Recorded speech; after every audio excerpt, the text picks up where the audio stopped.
rising tension, the pressure mounting by the second.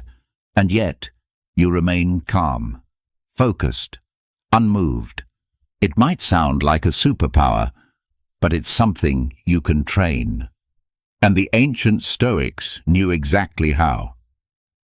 Welcome to the Stoicism Guide to Staying Calm in Every Situation.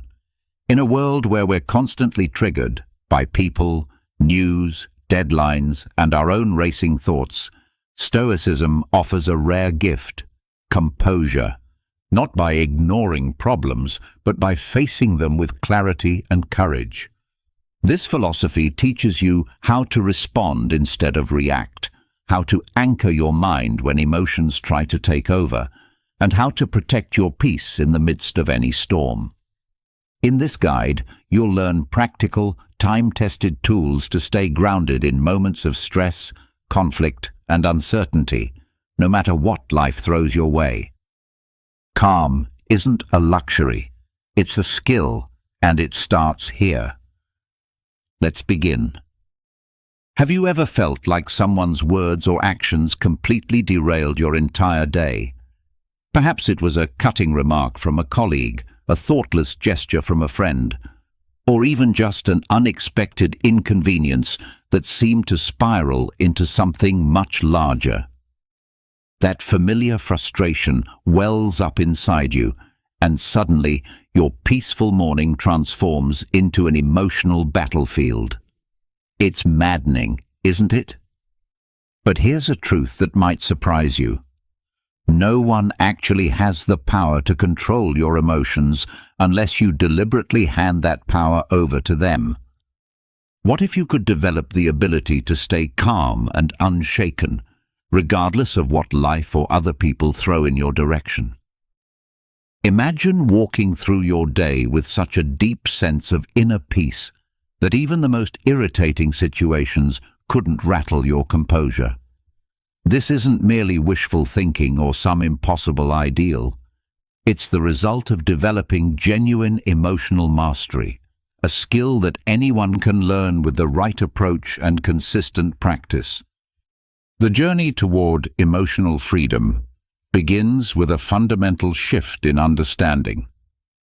Most of us have been conditioned to believe that our emotions are automatic responses to external events, that we're victims of circumstance, at the mercy of other people's moods and behaviors. This belief system keeps us trapped in cycles of reactivity, constantly bouncing between emotional highs and lows based on factors completely outside our control. But the reality is far more empowering. While we cannot control what happens to us, we have complete authority over how we choose to respond.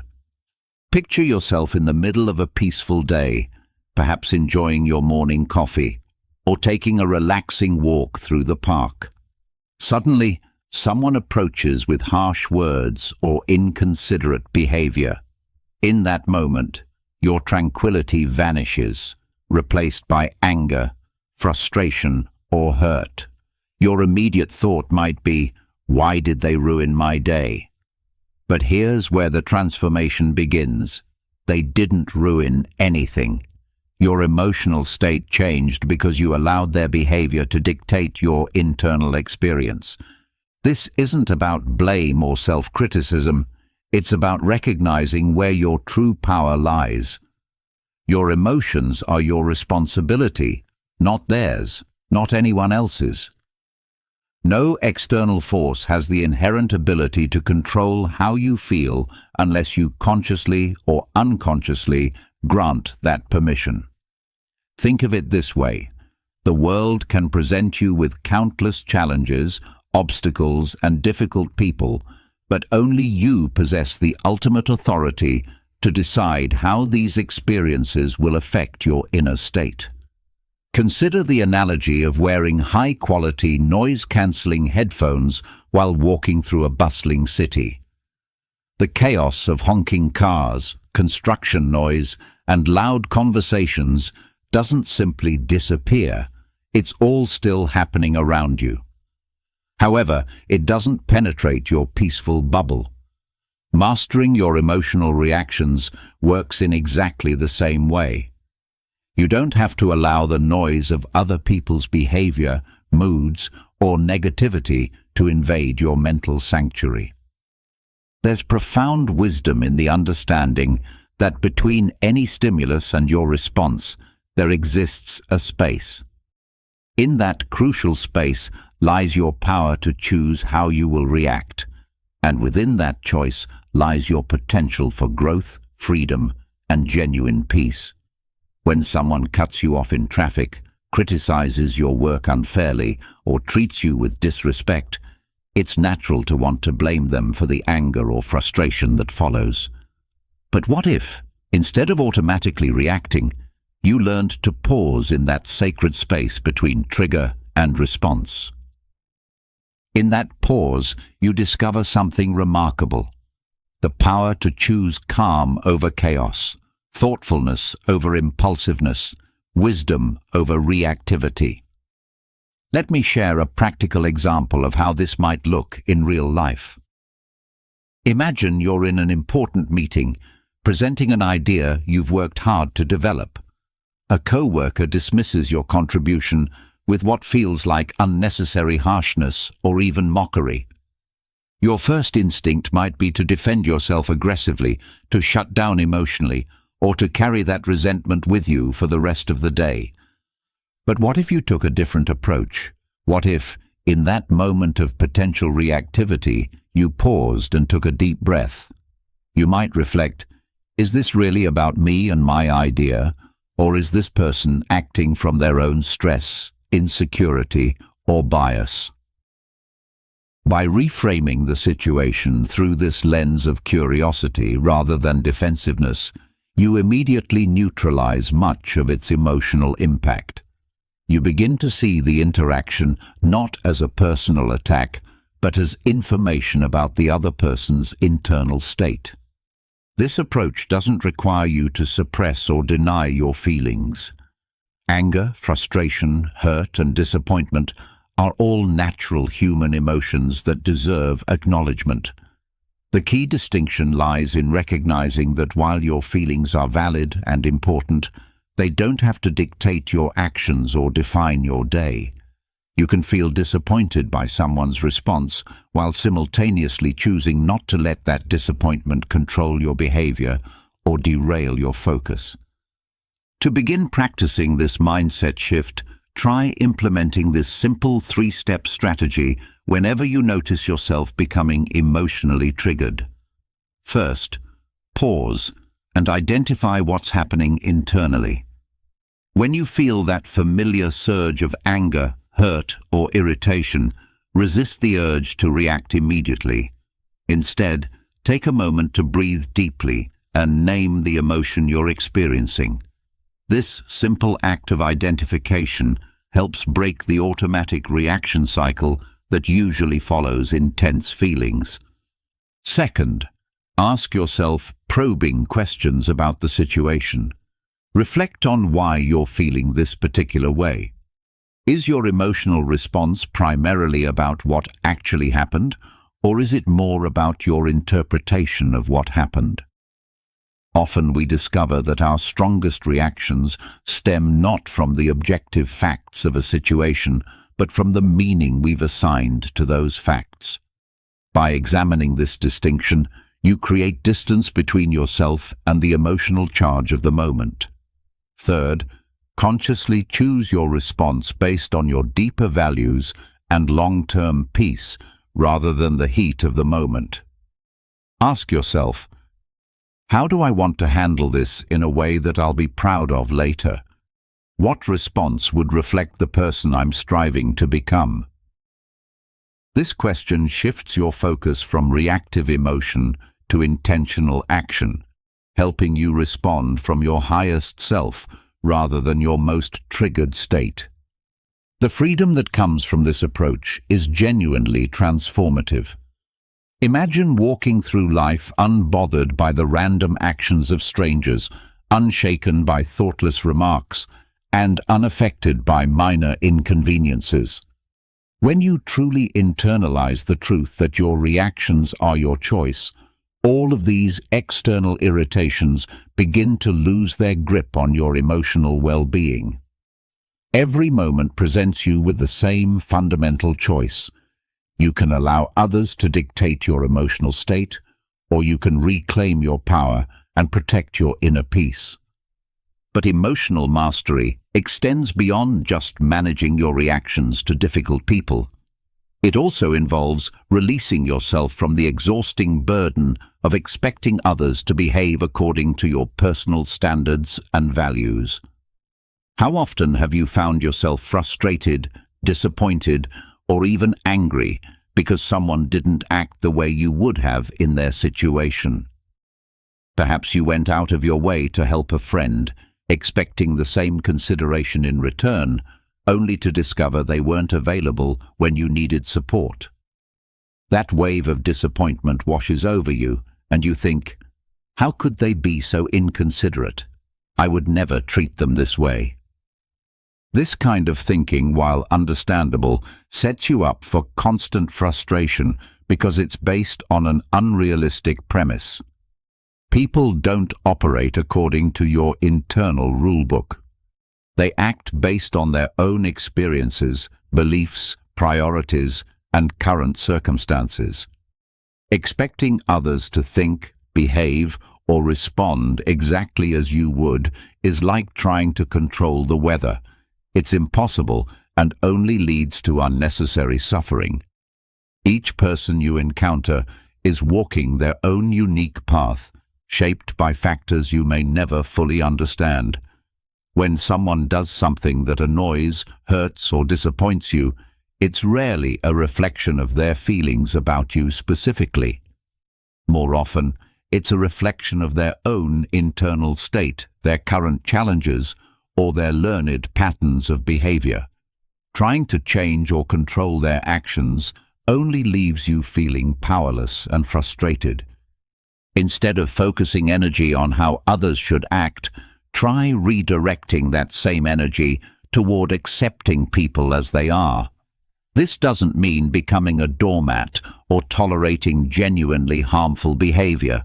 Rather, it means acknowledging that you cannot change other people and that your peace of mind is too valuable to sacrifice on the altar of unmet expectations. Consider this practical example. You have a co-worker who consistently interrupts others during meetings. This behavior bothers you because you value respectful communication and would never interrupt others yourself. You could spend mental energy seething with frustration, plotting ways to teach them a lesson, or complaining to others about their rudeness. Alternatively, you could recognize that their interrupting habit reflects their communication style, their anxiety about being heard, or patterns they learned long before you knew them. Their behavior has nothing to do with you personally. When you let go of the expectation that they'll change their behavior to match your preferences, you free yourself from unnecessary emotional turmoil. You might still find ways to communicate effectively with this person, but you're no longer carrying the burden of their personality traits as a source of personal stress. The wisdom of letting go of expectations extends to all relationships and interactions. The less you expect others to behave in ways that mirror your own approach to life, the more you protect your emotional equilibrium. This shift in perspective doesn't mean lowering your standards or abandoning your values. Instead, it means recognizing that other people's actions are about them, not about you, and that your peace is too precious to sacrifice for something entirely outside your control. Another significant aspect of emotional mastery involves releasing the compulsive need to always be right in every disagreement or debate. Think about the last time you found yourself in an argument, whether it was something trivial like the best route to take while driving, or something more substantial like a disagreement with a romantic partner about an important decision. As the conversation intensified, did you feel that familiar, almost physical urge to prove your point, to demonstrate that your perspective was correct. This drive to win every argument often stems from deeper insecurities about our own worth or intelligence. It's as if being wrong in any situation threatens our entire identity or value as a person. But what if you could completely release that need? What if you could approach disagreements with genuine curiosity instead of defensive posturing? There's a powerful question worth considering in moments of conflict. Would you rather be right, or would you rather be at peace? Often, our insistence on proving ourselves correct creates unnecessary tension, damages relationships, and fuels ongoing frustration. On the other hand, letting go of the need to prove yourself allows you to preserve your inner calm and approach conflicts with understanding rather than combativeness. Imagine someone accuses you of handling a situation poorly or making a mistake. Your immediate instinct might be to mount a defense, to argue your case, or to point out their own flaws in return. But what if you paused and asked yourself, is it truly worth my energy to prove them wrong? Will this argument change anything important in my life or relationships? In most cases, you'll discover that the answer is no. Here's a real-world example of how this might play out. A friend insists that their approach to handling a particular problem is superior to yours. Instead of diving into a debate about whose method is better, you could respond with something like, "I can see where you're coming from, and I respect your perspective on this." By responding this way, you not only diffuse potential tension, but also maintain your composure and avoid an unnecessary conflict. This approach doesn't mean abandoning your principles or never expressing your viewpoint. Rather, it means developing the wisdom to recognize when engaging in debate serves a useful purpose and when it's simply an exercise in ego. It's about choosing your battles carefully and saving your energy for disagreements that truly matter, those that align with your core values or affect significant outcomes in your life. Letting go of the need to always be right also opens up space for genuine learning and growth. When you're not constantly defending your position, you become more capable of hearing other perspectives, considering new information, and even changing your mind when presented with compelling evidence. This intellectual humility is actually a sign of strength, not weakness. Closely related to managing expectations and the need to be right is the crucial skill of not allowing other people's words to define your sense of self-worth. Picture this scenario. You're enthusiastically sharing an idea about something you're genuinely passionate about, and someone interrupts with a dismissive comment that cuts straight to your confidence. Suddenly, the excitement and self-assurance you felt moments before evaporates, replaced by doubt and deflation. This emotional roller coaster happens because many of us unconsciously rely on external validation to feel good about ourselves. We hand other people the power to determine our worth through their compliments, criticisms, or judgments. But here's a fundamental truth. Your value as a human being isn't determined by anyone else's opinion. It's not tied to their praise when they approve of you, and it's not diminished by their criticism when they don't. True emotional freedom emerges when you take back that power and ground your sense of worth in something more stable than the shifting opinions of others. Consider this example. A colleague criticizes your work, not with constructive feedback, but in a way that feels harsh and personal. You have a choice in how to interpret and respond to this criticism. You could take it as an attack on your competence and spend the day feeling defeated. Or you could pause and remind yourself, their words reflect their perspective and possibly their own stress or bias, but they don't determine my value or capabilities. This doesn't mean ignoring all feedback or becoming completely isolated from others' input. Constructive criticism can be incredibly valuable for personal and professional growth. The key is learning to filter what you receive, keeping what serves your development and letting go of what doesn't. Not all opinions carry equal weight, and not all criticism deserves space in your mental landscape. Developing this skill requires practice in separating facts from opinions. When someone offers feedback, ask yourself whether there's genuine truth in what they're saying that could help you improve, or whether it's simply their subjective viewpoint colored by their own experiences and biases. Focus on extracting whatever might be useful for your growth, and release the rest without taking it personally.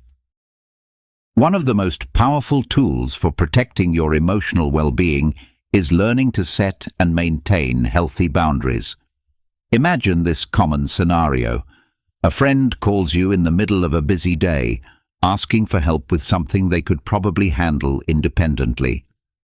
Or perhaps a coworker dumps a last-minute task on your desk, assuming you'll accommodate their poor planning. You feel torn between wanting to be helpful and recognizing that saying yes will disrupt your own priorities and potentially leave you feeling resentful. The difficulty many people experience with saying no stems from a misunderstanding about boundaries. We often view boundaries as selfish or unkind, but they're actually essential for maintaining healthy relationships and protecting our own well-being. Without clear boundaries, you allow others to dictate how you spend your time, energy, and emotional resources. You end up saying yes to everyone else while inadvertently saying no to your own needs and priorities. Think of boundaries as the foundation of self-respect. When you consistently give without protecting your own capacity to give, you eventually find yourself burned out, resentful, and disconnected from your own needs. The saying, "You can't pour from an empty cup," captures this perfectly. If you're constantly giving without replenishing yourself, you'll have nothing left to offer anyone, including yourself. Setting boundaries isn't about being rigid or uncaring. It's about making conscious choices about where to invest your energy and ensuring that you're not overextending yourself to the point of depletion. It's also about teaching others how to treat you. People aren't mind readers, and unless you clearly communicate what you're comfortable with, they may continue to make requests or assumptions that drain your resources. Here's a practical example of boundary setting in action. Imagine you're always the person friends turn to for advice, even late at night when you're trying to unwind. While you want to be supportive, these conversations are starting to interfere with your sleep and personal time. Instead of silently building resentment, you could have a kind but clear conversation. "I really care about you and want to support you, but I need to keep my evenings free to recharge. Could we talk about this tomorrow instead?" This approach is both firm and compassionate, protecting your needs while maintaining the relationship. Effective boundary setting requires 3 key elements: clarity, consistency, and kindness. Be clear about what you need and why. Be consistent in upholding your boundaries once you've established them. This shows others that you're serious about protecting your well-being. And approach these conversations with kindness, focusing on your needs rather than criticizing the other person's requests.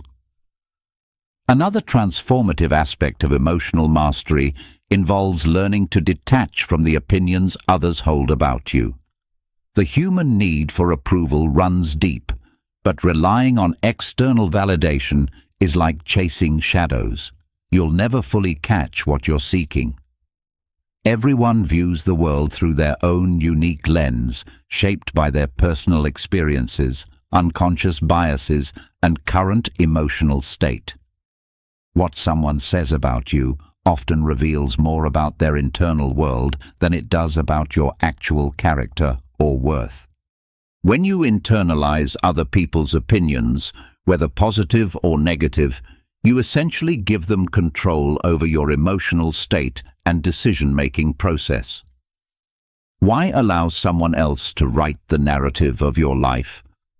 Your worth isn't up for debate. It's not something that increases with praise or decreases with criticism. It's an intrinsic quality that remains constant regardless of external noise. This perspective might seem challenging to embrace, especially if you're accustomed to seeking approval or feeling devastated by criticism. But consider how liberating it would be to move through life without constantly wondering what others think of your choices, appearance, or actions. Imagine the freedom of pursuing your goals and expressing your authentic self without being paralyzed by fear of judgment. The practice of detaching from others' opinions doesn't mean becoming indifferent to feedback or isolating yourself from meaningful relationships. Rather, it means developing the ability to filter input based on its source and value. Some feedback comes from people who genuinely care about your growth and have insights worth considering. Other opinions come from individuals who may be projecting their own insecurities, limitations, or biases onto you. Learning to respond with silence rather than immediate reaction is another powerful tool in your emotional mastery toolkit. Picture yourself in a heated discussion where someone says something deliberately provocative or hurtful. Your heart rate increases, your face flushes with anger, and every instinct screams at you to fire back with an equally cutting response. But what if, in that moment of intense provocation, you chose to say absolutely nothing? Silence is one of the most underestimated yet powerful responses available to you when dealing with negativity or conflict. It's not about conceding defeat or avoiding necessary confrontation. Instead, it's about choosing calm over chaos, wisdom over reactivity. Responding with silence demonstrates that you're strong enough to value your peace over the temporary satisfaction of retaliation. There's profound truth in the understanding that the less you respond to negativity, the more peaceful your life becomes. Silence speaks volumes without saying a word. It communicates, "I won't allow your behavior to control my emotional state. I won't be drawn into your drama or give you the reaction you're seeking." Consider this workplace example. During a team meeting, a colleague deliberately undermines your contribution, trying to make you look incompetent in front of others. You have several options: engage in a defensive argument, make a sarcastic comeback, or simply pause and remain silent. By choosing silence, you deny them the reactive response they were hoping to provoke. You maintain your composure and demonstrate emotional maturity to everyone present. Silence creates space for clarity. When you don't immediately respond to provocation, you give yourself time to think, assess the situation, and decide whether any response is necessary. Often you'll discover that silence is the most powerful response available.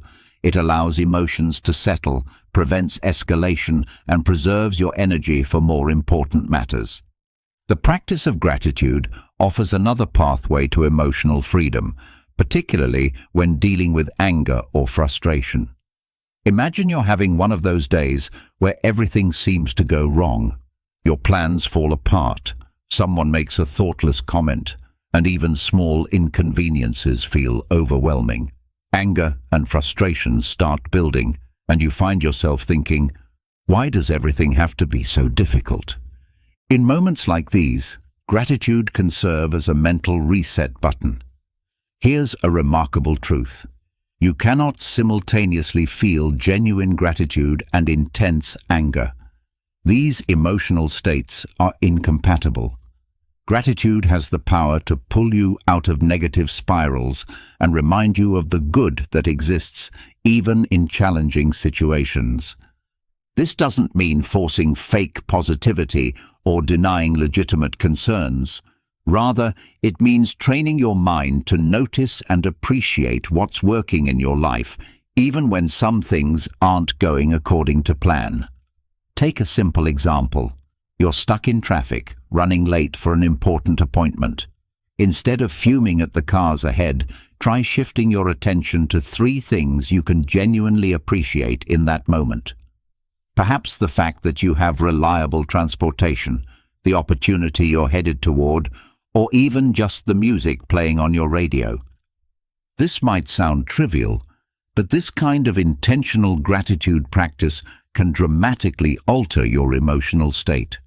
It doesn't change the external situation, but it transforms your internal experience of it. Gratitude builds resilience, fosters patience, and helps you maintain perspective during difficult times. Developing a daily gratitude practice can strengthen this emotional muscle. At the end of each day, try writing down 3 things that went well, no matter how small they might seem. This simple exercise trains your brain to actively look for positive aspects of your experience rather than defaulting to complaints and frustrations. When faced with criticism or negative feedback, gratitude can serve as a reframing tool. Instead of immediately becoming defensive or hurt, you might think, "I'm grateful for this opportunity to learn something about myself or my work, even if the feedback wasn't delivered in the kindest way." This doesn't excuse poor communication from others, but it keeps you in control of your emotional response and allows you to extract value from difficult interactions. Learning to reframe criticism as a tool for growth rather than a personal attack represents another crucial aspect of emotional mastery. Imagine you've just shared an idea you're genuinely excited about, and someone immediately dismisses it with harsh criticism. Your natural response might be defensiveness, hurt feelings, or anger. But what if you could train yourself to see criticism, regardless of how it's delivered, as potentially valuable information for your development? This perspective shift doesn't happen overnight, and it doesn't mean all criticism is valid or worth incorporating. Some people criticize out of envy, ignorance, or malice, and learning to distinguish between constructive feedback and destructive commentary is an important skill. However, even poorly delivered criticism sometimes contains kernels of truth that can help you improve or see blind spots you might have missed.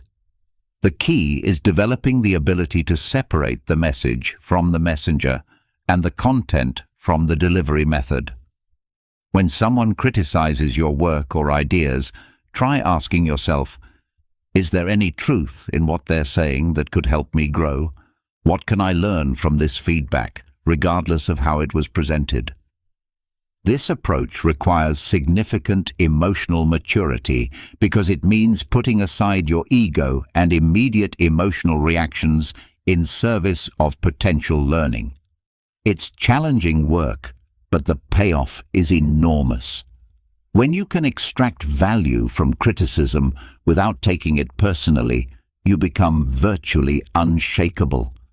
Other people's opinions lose their power to derail your confidence or progress.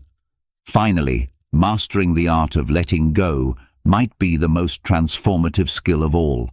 Imagine holding a burning piece of coal in your hand, determined to throw it at someone who hurt you. While you're waiting for the right moment to hurl it, the coal continues burning your palm. This metaphor perfectly captures how anger, resentment, and grudges work. They harm you far more than the person who originally caused your pain. Letting go doesn't mean forgetting what happened or condoning harmful behavior. It means releasing the emotional weight that keeps you trapped in the past, freeing yourself from the ongoing control of negative experiences. When you truly let go, you reclaim your energy, your peace of mind, and your ability to focus on the present moment where your real power lies. Think about a time when someone betrayed your trust, treated you unfairly, or said something deeply hurtful. How much mental energy did you spend replaying that incident? How much time did you invest in imagining what you should have said or fantasizing about getting revenge? All of that energy could have been directed toward your own growth, relationships, and goals instead. Letting go is ultimately a gift you give yourself, not the other person. It's a choice to prioritize your own well-being over the satisfaction of holding on to justified anger.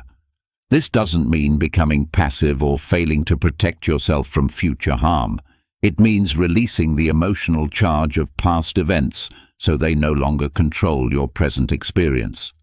The journey toward emotional mastery is ongoing, requiring consistent practice and patience with yourself as you develop these new patterns of thinking and responding.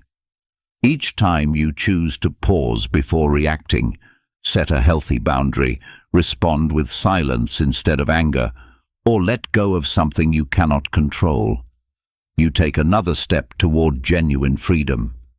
These aren't just abstract concepts or philosophical ideals. They're practical tools you can use every day to protect your peace, build resilience, and create the kind of life you truly want to live. The goal isn't to suppress your emotions or become indifferent to what happens around you. Instead, it's about developing the strength and wisdom to respond to life's challenges from a place of centeredness rather than reactivity.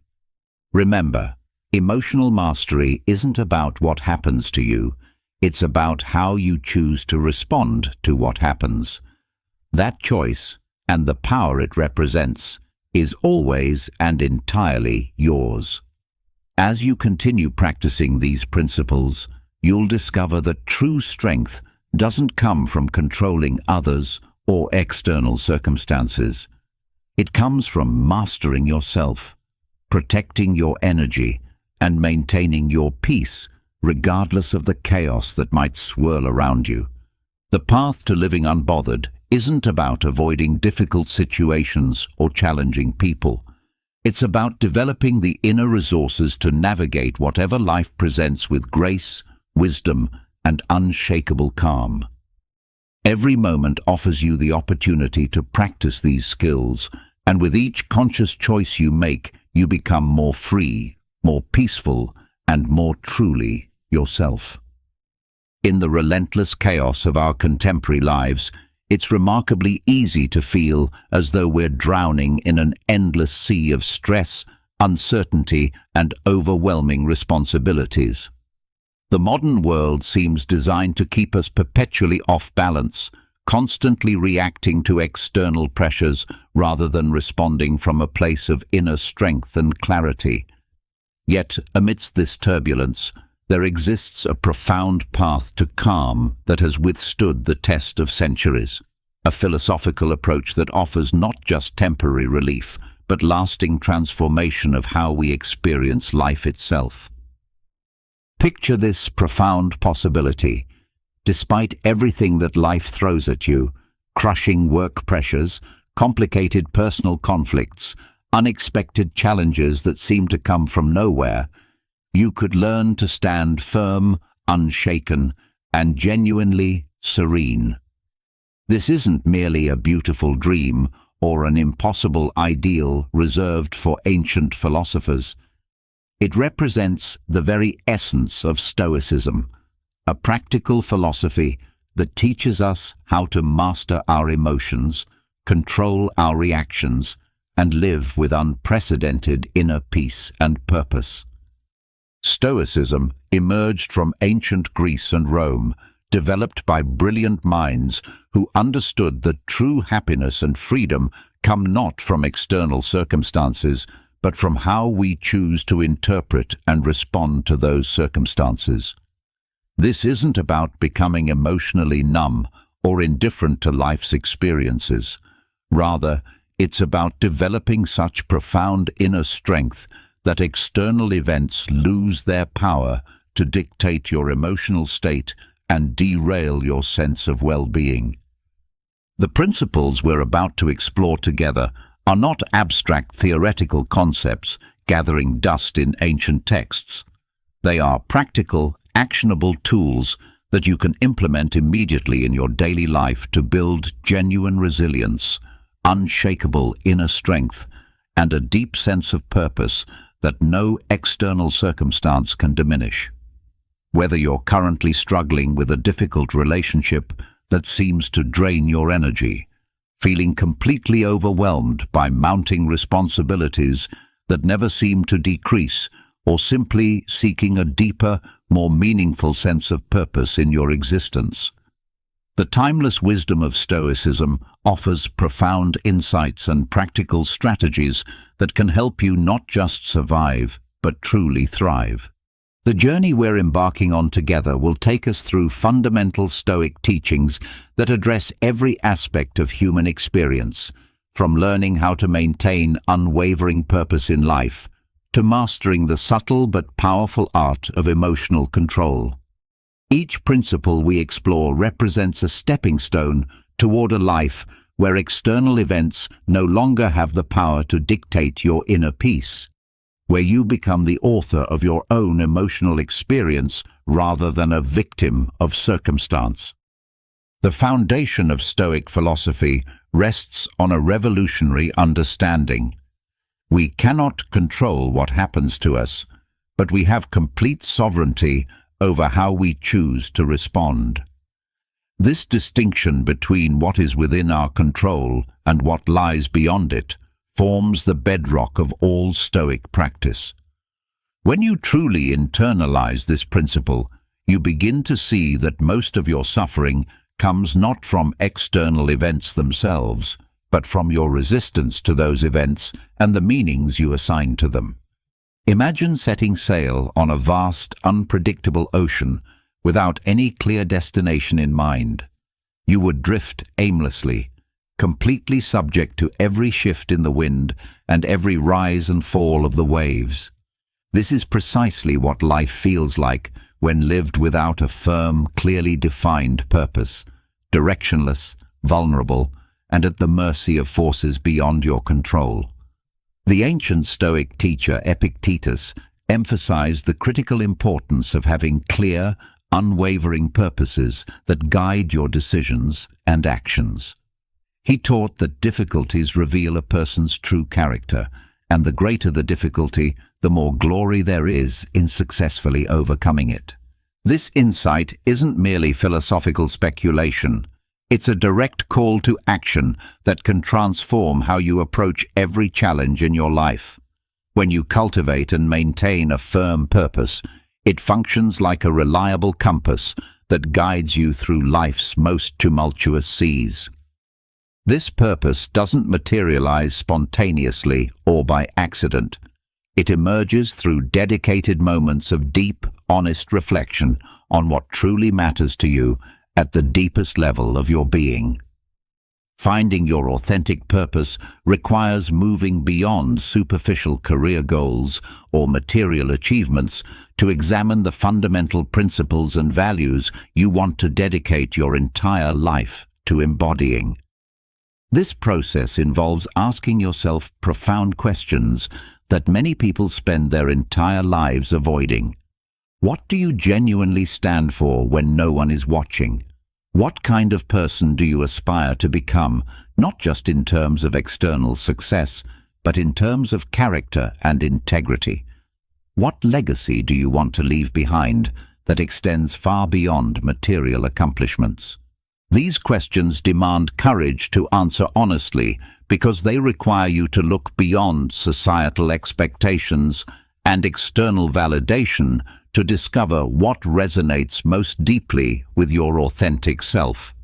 The process of identifying your firm purpose is ongoing and evolutionary. It's not something you determine once and then file away, but rather a living principle that grows and deepens as you do. Once you identify and commit to your authentic purpose, something remarkable happens. It begins to function as an unshakable anchor that grounds you amidst whatever chaos life may present. Challenges, setbacks, and obstacles don't disappear, but they transform from insurmountable mountains into manageable stepping stones that you can navigate with confidence and grace. When your goals and values become crystal clear through this process of deep reflection, the seemingly overwhelming world around you begins to shrink down to manageable proportions. What once appeared as colossal, impossible challenges reveal themselves to be simply steps in your journey toward fulfilling your ultimate purpose. This inner strength, cultivated through dedicated Stoic practice, creates a resilience that cannot be easily defeated by external circumstances. Your firm purpose becomes not just a destination you're moving toward, but a guiding light that illuminates every decision and helps you navigate life's complexities with unprecedented confidence and clarity. The development of a firm purpose requires continuous nurturing and protection through what the Stoics called diligence, a steadfast commitment to your goals that persists regardless of temporary setbacks or failures. This involves showing up consistently, day after day, even when motivation wanes and the path forward seems unclear. It means pushing through disappointments and obstacles while maintaining the understanding that these difficulties are not roadblocks, but integral parts of your growth journey. A firm purpose serves multiple functions in your life. It acts as a beacon that provides guidance during dark and confusing times, offers a sense of security and stability when life's whirlwinds attempt to pull you off course, and functions as a life preserver that keeps you from drowning in overwhelming emotions or difficult circumstances. This is the transformative power of Stoicism in action. It's not merely a collection of rules for living, but a profound understanding of the incredible power of human will and determination when properly focused and consistently applied. The next fundamental aspect of Stoic practice involves learning to guard your mind with the same vigilance you would use to protect your most precious possessions. When someone offends, criticizes, or attacks us, our natural human response is to feel hurt and immediately want to retaliate or defend ourselves. This reactive pattern has been conditioned into us through years of social programming, but Stoicism offers a revolutionary alternative approach that can liberate us from this exhausting cycle of emotional reactivity. The Stoic understanding teaches us that our emotions are not direct results of external events, but rather products of our thoughts and personal perspectives about those events. This insight places tremendous power back into our hands because it means we always have the ability to choose how we respond to any situation, regardless of how challenging or provocative it might be. Instead of allowing offense or criticism to overwhelm our emotional equilibrium, we can learn to see these experiences as valuable opportunities to strengthen our patience, self-awareness, and emotional resilience. Think of this process like building physical muscle through resistance training. Every time you resist the urge to react impulsively to provocation, you're strengthening your mental and emotional muscles. You're training your mind to remain calm and composed, regardless of external circumstances.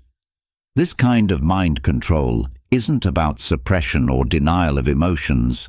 It's about developing the sophisticated skill of observing your emotional responses without being controlled by them. Developing this capacity requires daily practice through small, achievable steps that gradually build your confidence and reinforce your ability to maintain mental sovereignty. Start by setting modest goals each day and celebrating each accomplishment, no matter how minor it might seem. Each small victory builds self-confidence and strengthens your conviction that you possess the power to control your mental and emotional responses to life's challenges. The practice also involves cultivating present-moment awareness and developing a deeper understanding of your emotional patterns and triggers. When you begin to recognize that you have the fundamental power to choose your reactions rather than being at their mercy, you become increasingly resilient to challenges and less susceptible to being knocked off balance by negative emotions or difficult people. Guarding your mind also requires establishing and maintaining healthy boundaries around what you allow into your mental space. Just as you wouldn't permit garbage or toxic waste into your physical home, you must be equally protective of your mental environment. This means being selective about the media you consume, the conversations you engage in, and the people you spend time with.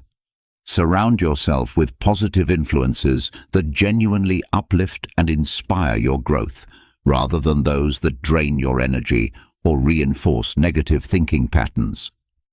Reading books that expand your knowledge and challenge your assumptions, engaging in conversations that stimulate growth rather than gossip, and spending time with people who support and encourage your highest potential all contribute to creating a mental environment that supports your Stoic practice.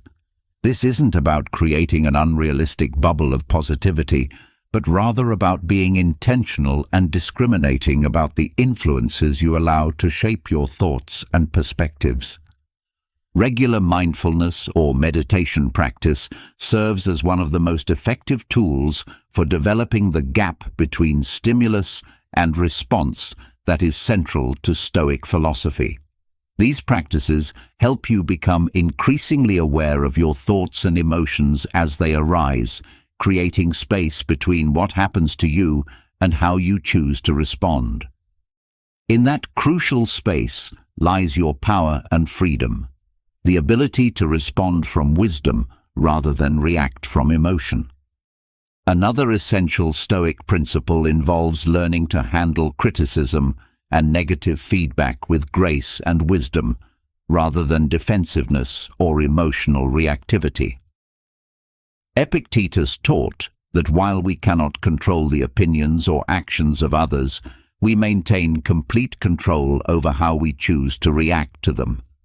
This principle means that even when someone criticizes us harshly or unfairly, we retain the power to decide how much their words will affect our emotional state and self-perception.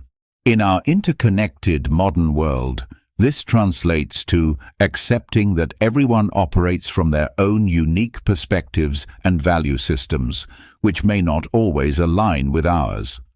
It's completely normal and inevitable to encounter differing opinions and sometimes harsh words from others. What ultimately matters is not whether people approve of us or our choices, but how we process and respond to their feedback in ways that serve our growth and maintain our inner peace.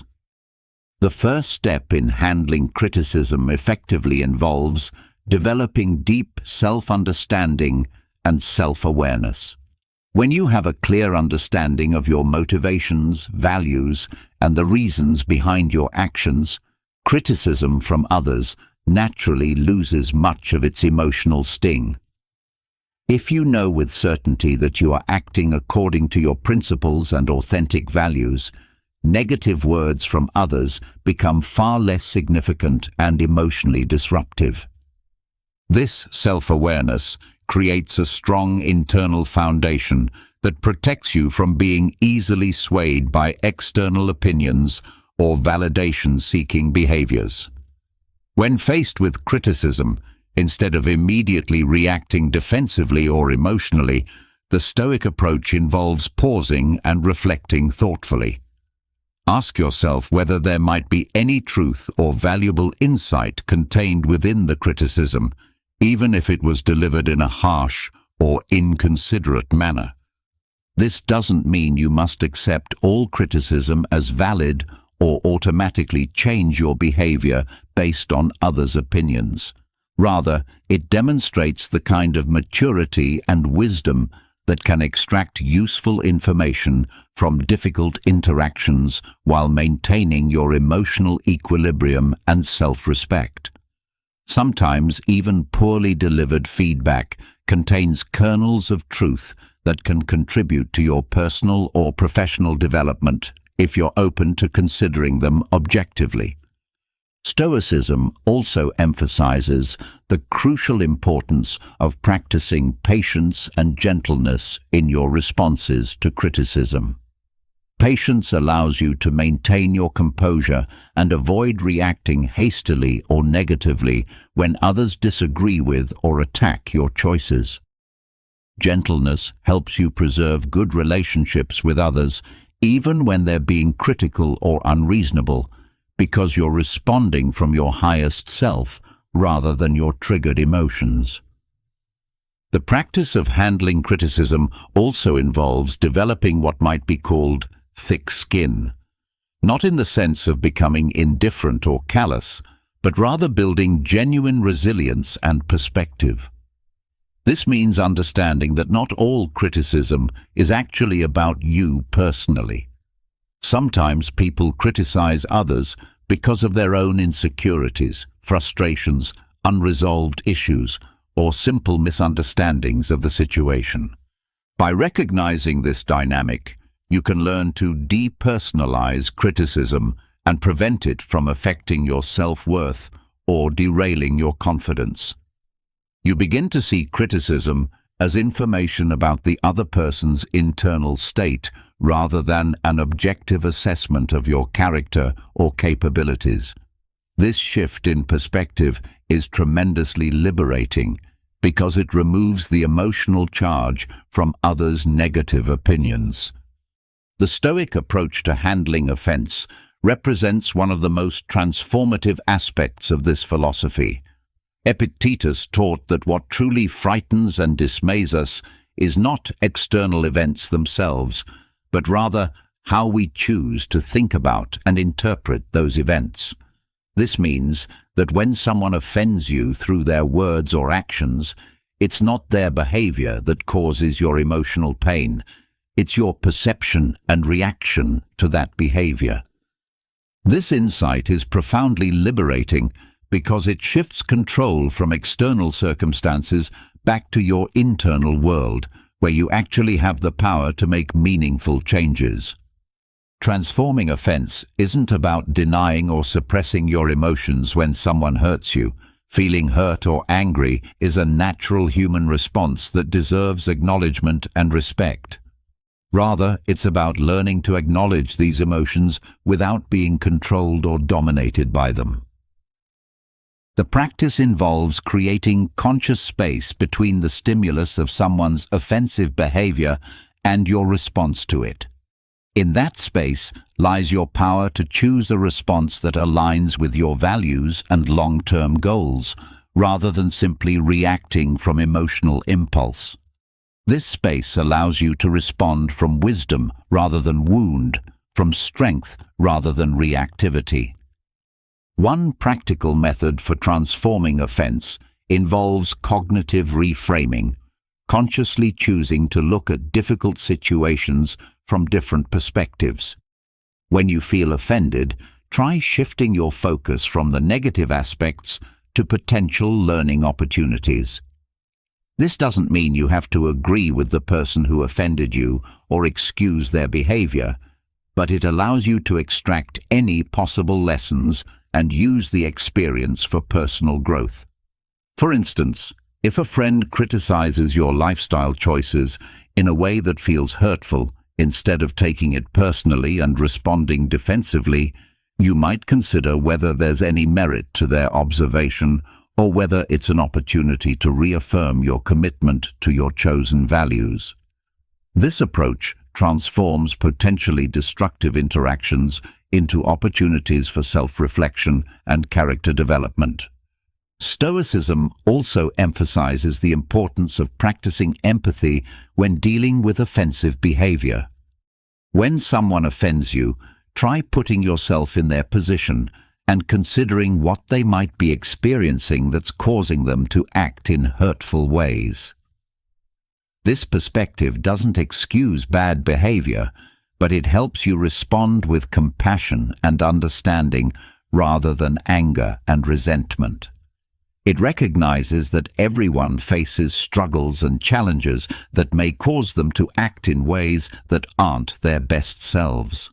Another powerful technique for transforming offense involves the practice of forgiveness, not for the other person's benefit, but for your own freedom and peace of mind.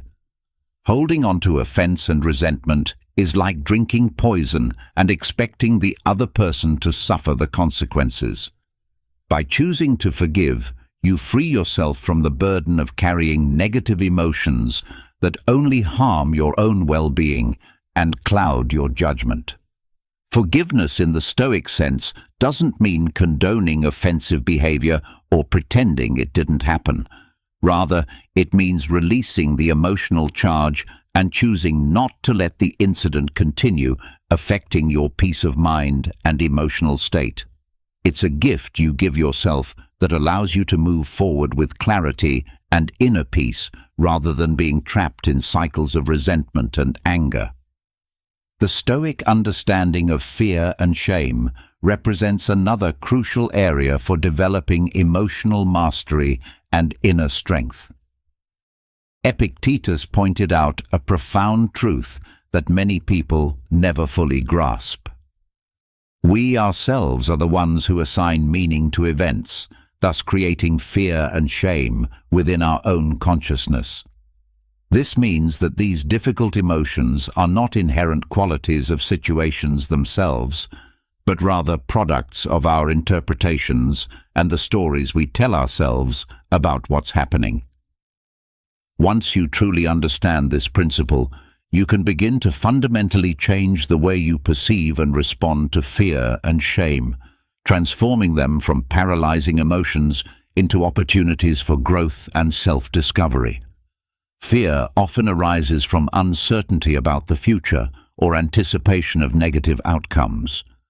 While fear serves an important biological function in protecting us from genuine dangers, it can become debilitating and limiting when it prevents us from taking necessary risks or pursuing meaningful goals. Stoicism teaches us to face our fears directly rather than avoiding or running away from what scares us. This involves examining our fears closely and analytically, breaking them down into specific, manageable components. Often you'll discover that fear loses much of its power when you subject it to rational analysis and honest examination. For example, if you're afraid of public speaking, this fear might stem from worry about being judged negatively or making embarrassing mistakes. But by breaking down this fear into its component parts, you might realize that audiences are generally supportive rather than harshly judgmental, that everyone makes mistakes when speaking publicly, and that these mistakes are rarely as significant or memorable as we imagine them to be. By facing this fear through preparation, practice, and gradual exposure, you slowly chip away at its power over you. Each successful speaking experience builds confidence and demonstrates that the fear was largely based on imagined rather than real threats. This process of facing fears directly and systematically is one of the most effective ways to build genuine courage and resilience. Shame represents another deeply challenging emotion that can make us feel fundamentally flawed or unworthy as human beings. Shame often stems from societal pressures, past mistakes, or internalized critical voices that tell us we're not good enough.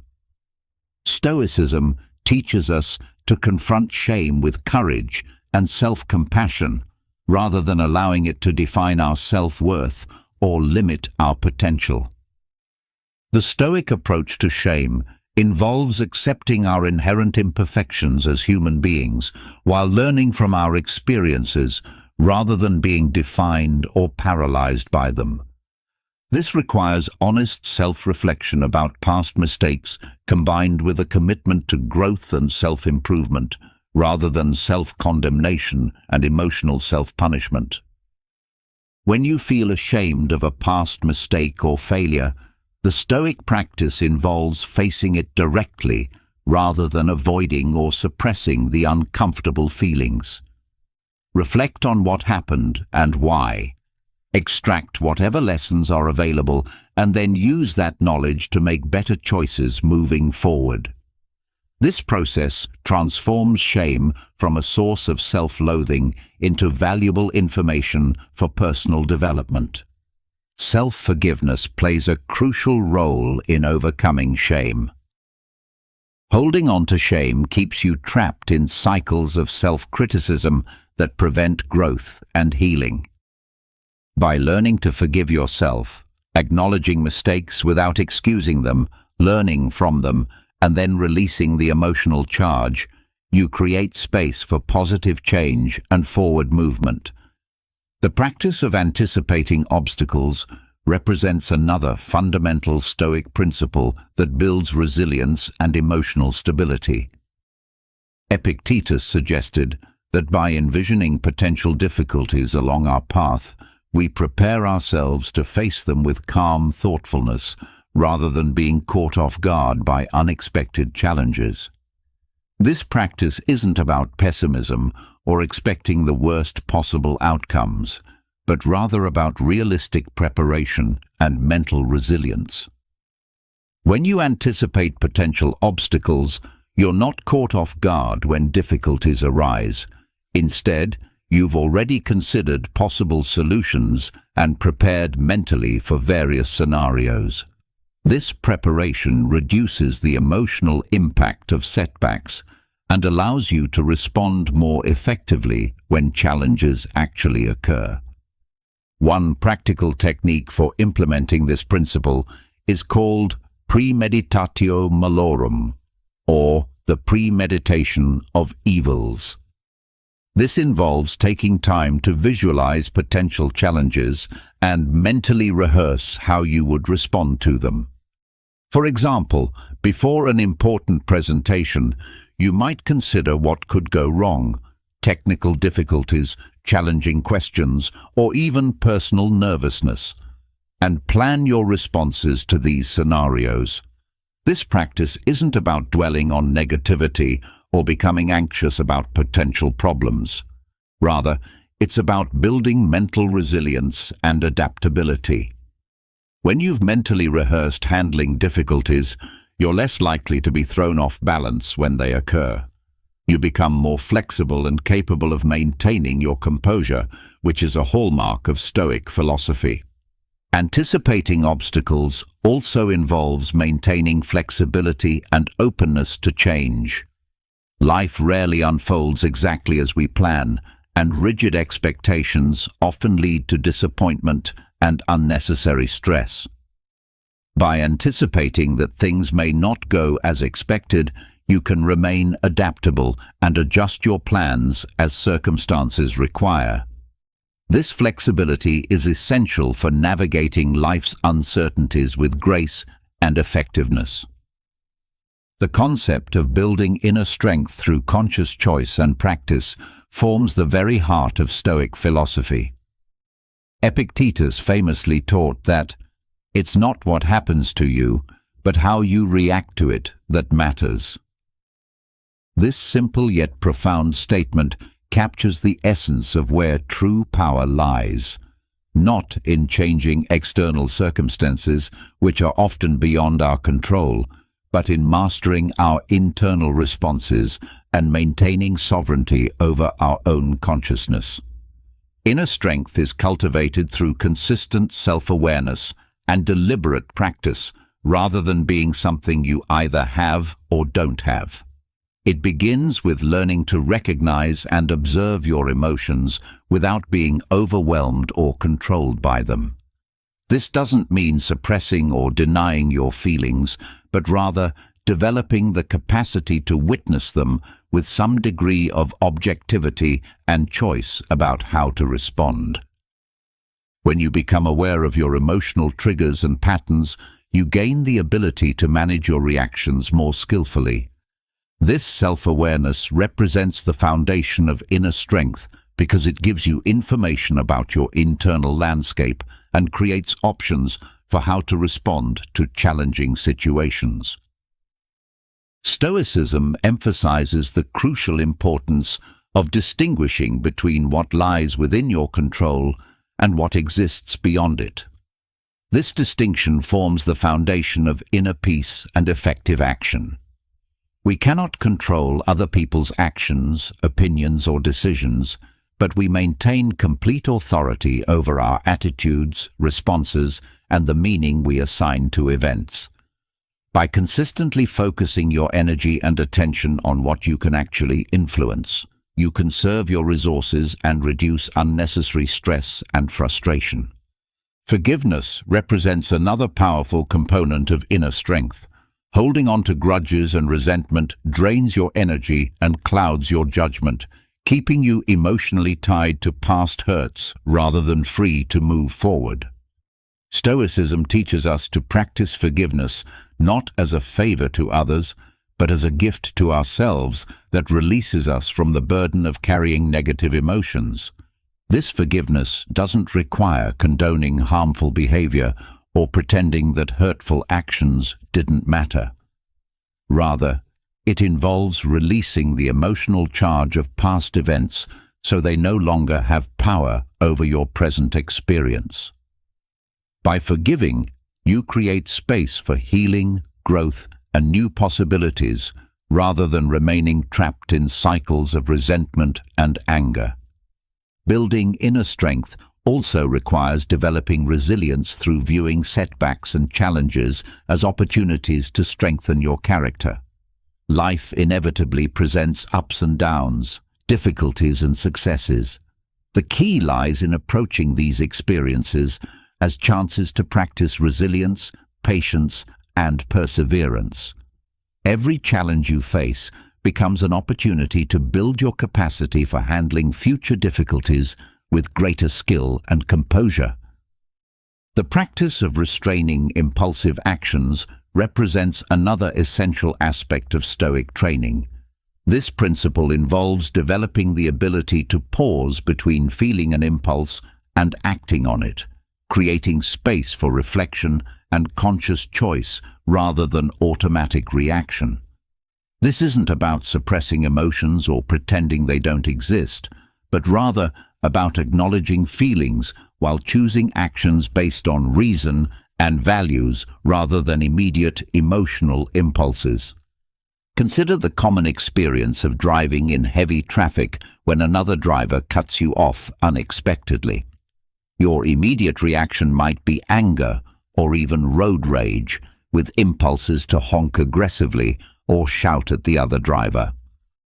The Stoic approach involves pausing to consider whether acting on these impulses would actually improve the situation or simply escalate tension and stress. By choosing to remain calm and composed instead of reacting impulsively, you maintain control over your emotional state and contribute to a more peaceful environment for everyone involved. This practice of restraint builds your capacity for self-regulation and demonstrates mastery over your immediate reactions. Another aspect of restraining actions involves developing the ability to delay gratification in service of longer-term goals. In our fast-paced, instant gratification culture, we're constantly tempted to seek immediate rewards and avoid temporary discomfort. However, Stoicism teaches the profound value of patience and perseverance in working toward meaningful objectives that require sustained effort over time. The principle also applies to communication and relationships. In moments of heated discussion or conflict, it's easy to let emotions take control and say things you might later regret. Stoicism encourages practicing restraint in speech, taking time to consider the impact and value of your words before expressing them. This mindful approach to communication builds stronger, more respectful relationships and prevents unnecessary damage from impulsive reactions. Learning to accept what cannot be changed while taking effective action where possible represents the culmination of Stoic practice. Acceptance doesn't mean passive resignation or giving up on your goals and dreams. Rather, it involves acknowledging reality as it exists while focusing your energy on areas where you can make a meaningful difference. This acceptance becomes the foundation for effective action because it eliminates the energy drain that comes from fighting against unchangeable circumstances. When you accept a difficult situation, you can focus on responding constructively rather than wasting resources on resistance and denial. For example, if you lose your job, it's natural to feel upset and worried about the future. However, by accepting the reality of the situation, you can channel your energy into productive actions like updating your resume, networking, and exploring new career opportunities. This acceptance-based approach enables you to navigate challenges more effectively while reducing the emotional toll of difficult experiences. The practice of living according to nature, as understood by Stoic philosophers, means recognizing your place in the interconnected web of existence and acting in accordance with your rational and social nature as a human being. This principle encourages living authentically in harmony with the fundamental principles that govern both human flourishing and the broader cosmos. Living according to nature begins with developing deep self-awareness and understanding of your authentic values, strengths, and purpose. This requires honest introspection and reflection on what truly matters to you at the deepest level, beyond societal expectations or external pressures. By understanding your natural tendencies and authentic inclinations, you can make choices that align with your true self, rather than conforming to others' expectations. This principle also involves recognizing and accepting the natural cycles and rhythms of life. Just as seasons change in predictable patterns, our lives go through different phases of growth, stability, challenge, and renewal. By accepting these natural cycles, you can navigate life's transitions with greater ease and wisdom, rather than fighting against the inevitable changes that characterize human existence. Living according to nature involves cultivating the classical virtues that the Stoics identified as essential for human flourishing: wisdom, courage, justice, and temperance. These virtues serve as guiding principles that help navigate life's complexities and make ethical decisions in challenging situations. Wisdom allows you to see situations clearly and make informed choices. Courage provides the strength to face adversity and take necessary action. Justice ensures that you act fairly and honorably in your relationships with others. Temperance helps you maintain balance and self-control in all aspects of life. As we reach the culmination of this exploration into Stoic wisdom, it's important to remember that these principles are not merely intellectual concepts to be understood and filed away. They represent a practical philosophy for living that requires consistent application and practice to become integrated into your daily experience. The true power of Stoicism lies not in knowing these principles, but in embodying them through your choices, reactions, and responses to life's continuous challenges and opportunities. The journey towards Stoic mastery is lifelong and requires patience with yourself as you develop new patterns of thinking and responding. Each time you choose to pause before reacting impulsively, each time you practice acceptance of unchangeable circumstances while taking constructive action where possible, Each time you choose wisdom over immediate gratification, you strengthen your capacity for living with genuine freedom and inner peace. True power, as the Stoics understood, lies not in controlling the world around you, an impossible task that leads only to frustration and suffering, but in mastering your own mind, emotions, and actions. When you develop this internal mastery, external circumstances lose their power to dictate your emotional state or derail your sense of purpose and direction.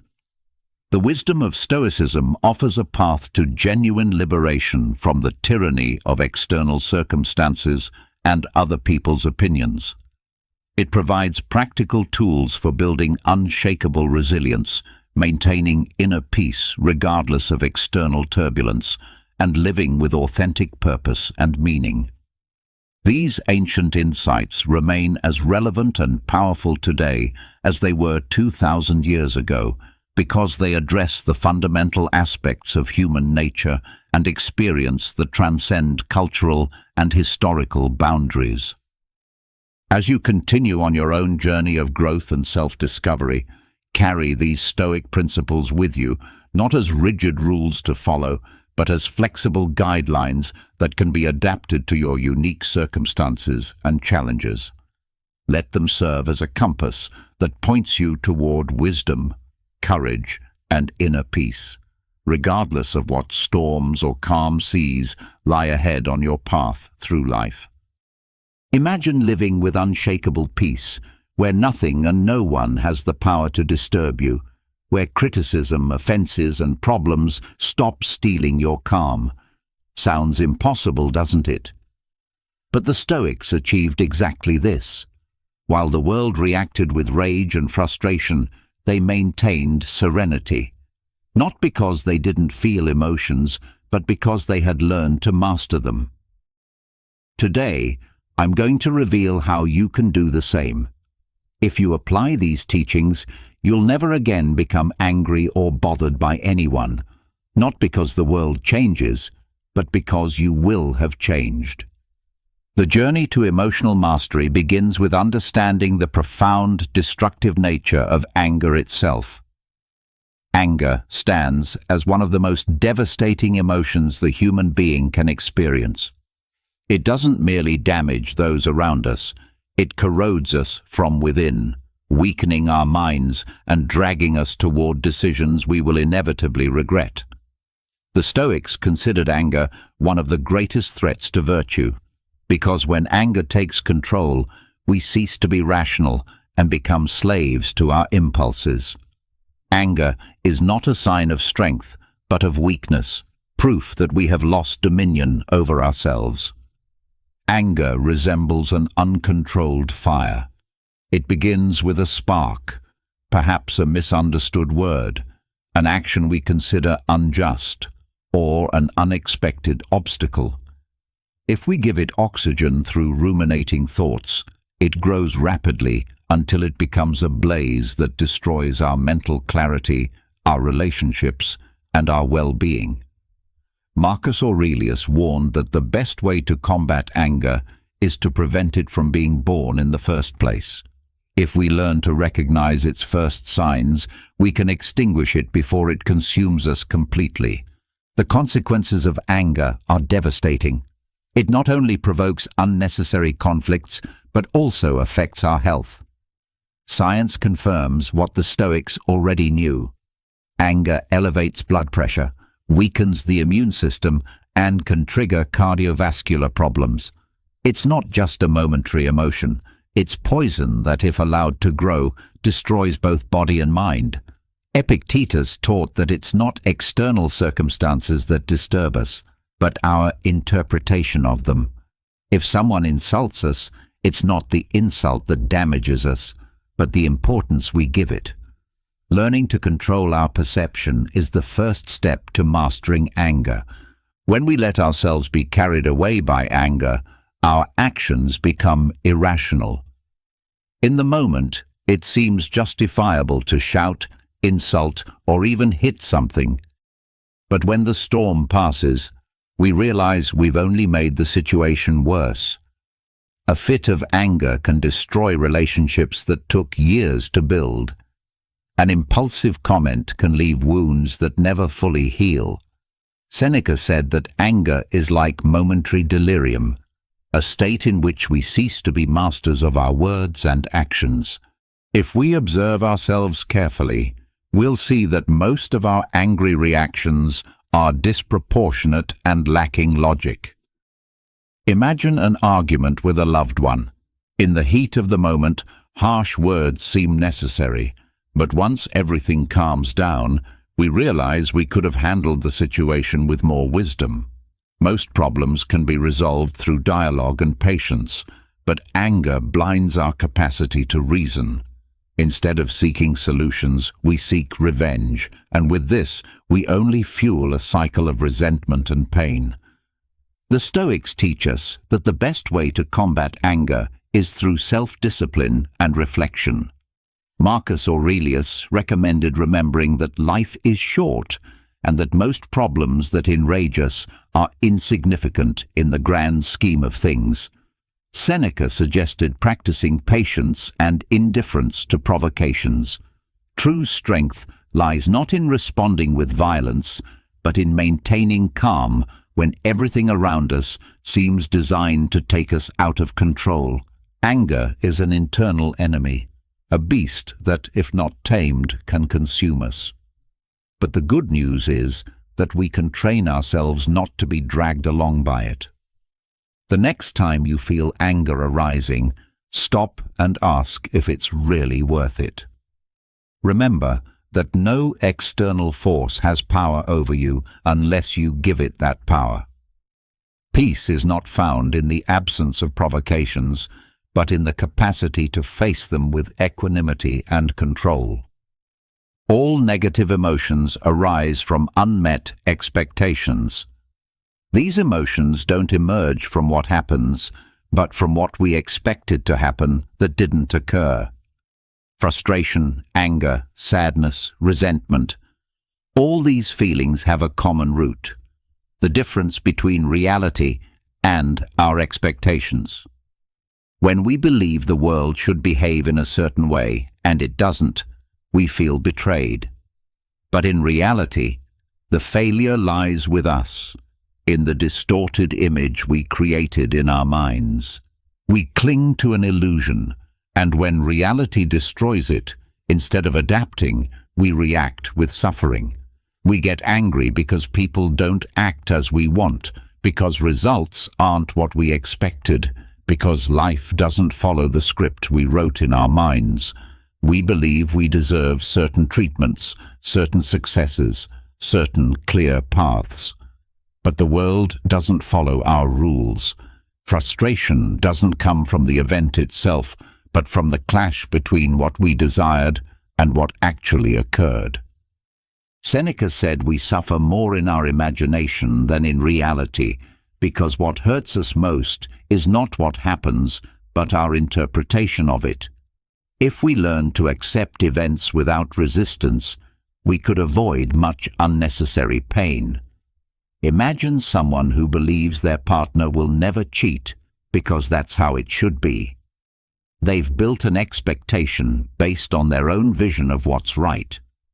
But if betrayal occurs, anger doesn't arise from the act itself, but from the contrast with the idealized image they had created. Instead of accepting reality as it is, they fight against it in their mind, and that internal conflict becomes suffering. Another example is the person who expects their friends to always be there for them, that traffic will be smooth, that their boss will value their effort. But when something doesn't happen, they feel disappointment and anger because they assumed the world should follow their rules. The Stoics teach us that the key to inner peace is eliminating unrealistic expectations. It's not about resignation, but about understanding that the world owes us nothing. We cannot control others' behavior or external events, only our reaction to them. Epictetus said we should accept what occurs as if we had chosen it, because resistance only generates suffering.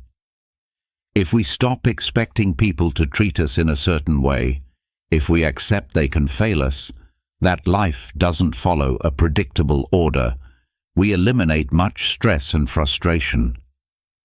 Accepting reality as it is doesn't mean we shouldn't have goals or desires, but it does imply we should be prepared for any outcome.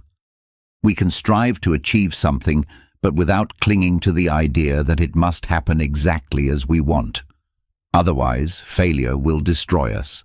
Disappointment doesn't come from life, but from our resistance to accepting its unexpected turns.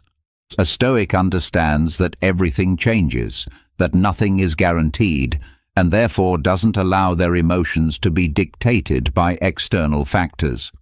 If we eliminate rigid expectations, we stop demanding that the world adapt to our beliefs. Instead of frustrating ourselves when something doesn't go well, we ask what we can learn. Instead of feeling betrayed, we understand that people act according to their own nature, not the one we imagine for them. Peace is found in flexibility, in the capacity to accept whatever comes without resistance. Happiness lies not in making everything fit our expectations, but in learning to flow with reality without letting it rob us of tranquility. Anger is merely a reflection of the wounded ego. When we feel someone disrespects us, treats us unfairly, or doesn't recognize our value, we react with anger because our sense of identity feels threatened. We believe we deserve different treatment, that others should see us as we see ourselves, and when that doesn't happen, we feel they've violated something sacred within us. But the truth is that anger doesn't arise from what others do, but from our interpretation of their actions. It's our ego that demands recognition, that takes offense, that needs to defend its image. If that ego weren't so inflated, if we didn't take things so personally, anger would lose its power over us. When someone speaks to us rudely, our first reaction is to think they're attacking us. But what if that person is simply having a bad day? What if their words have nothing to do with us, but with their own internal chaos? The reality is that most of the time, others' actions aren't a reflection of us, but of themselves. However, ego makes us believe everything revolves around us. We tell ourselves, they disrespected me. They made me look bad. They didn't value me. But what would happen if we simply stopped seeing ourselves as the center of every situation? If we understood that others' behavior is their burden, not ours, we could free ourselves from anger. Marcus Aurelius reminded us that it's not what happens that disturbs us, but our opinion about it. If someone insults us, the insult itself has no power until we give it meaning. We can decide to ignore it. We can see it as a reflection of the other person and move forward without it affecting our peace. But ego wants to fight, wants to defend itself, wants to prove it's right. And in that desire to defend our image, we fall into anger's trap, losing control and acting impulsively. But if someone's insult doesn't change who we are, if their attitude doesn't define us, why allow it to drag us into a state of chaos? A clear example is when we're in traffic and someone cuts us off. Ego tells us it's disrespectful, that we should react, that we can't allow them to treat us this way. But the other driver didn't think about us, didn't plan to offend us. They're simply trapped in their own world. However, our ego makes the situation personal, and with it, anger takes over our mind. If instead of reacting we simply accept what happened, just as we would in any other context, at work, in relationships, in daily situations, our reaction isn't caused by events themselves, but by the story we tell ourselves about them. The Stoics teach us that the key to controlling anger is recognizing the role our ego plays in it. If we improve our self-esteem, if we stop needing others' validation, if we understand our worth doesn't depend on how we're treated, we can become immune to provocations. Seneca said, "The best revenge is not to resemble the one who has hurt us." If someone treats us badly and we respond with anger, we're letting them control us. But if we maintain calm, if we decide not to enter their game, we demonstrate true strength. Anger is a reflection of an ego that hasn't yet learned to detach from others' opinions. But when we understand that others don't have the power to define us, that their words and actions speak more about them than about us, we free ourselves. It's not about allowing abuse or accepting everything in silence, but about learning to react with intelligence rather than emotion. Inner peace isn't achieved by controlling others, but by controlling our reaction to them. When ego stops being the center of our existence, anger loses its dominion over us. Forgiveness liberates us from anger. Anger is a heavy burden we often carry without realizing it. We cling to resentment because we believe that by doing so, we're punishing those who have hurt us. But in reality, the only one punished is ourselves. Anger consumes our peace, locks us in a mental prison, and prevents us from moving forward. Forgiveness, on the other hand, is the key that opens that cell. It doesn't mean justifying what was done to us or forgetting naively, but freeing ourselves from the need to continue suffering for something that's already past. Forgiving isn't a gift for the other person. It's an act of self-love, an essential step to recover our tranquility. When we cling to anger, we relive the pain over and over again.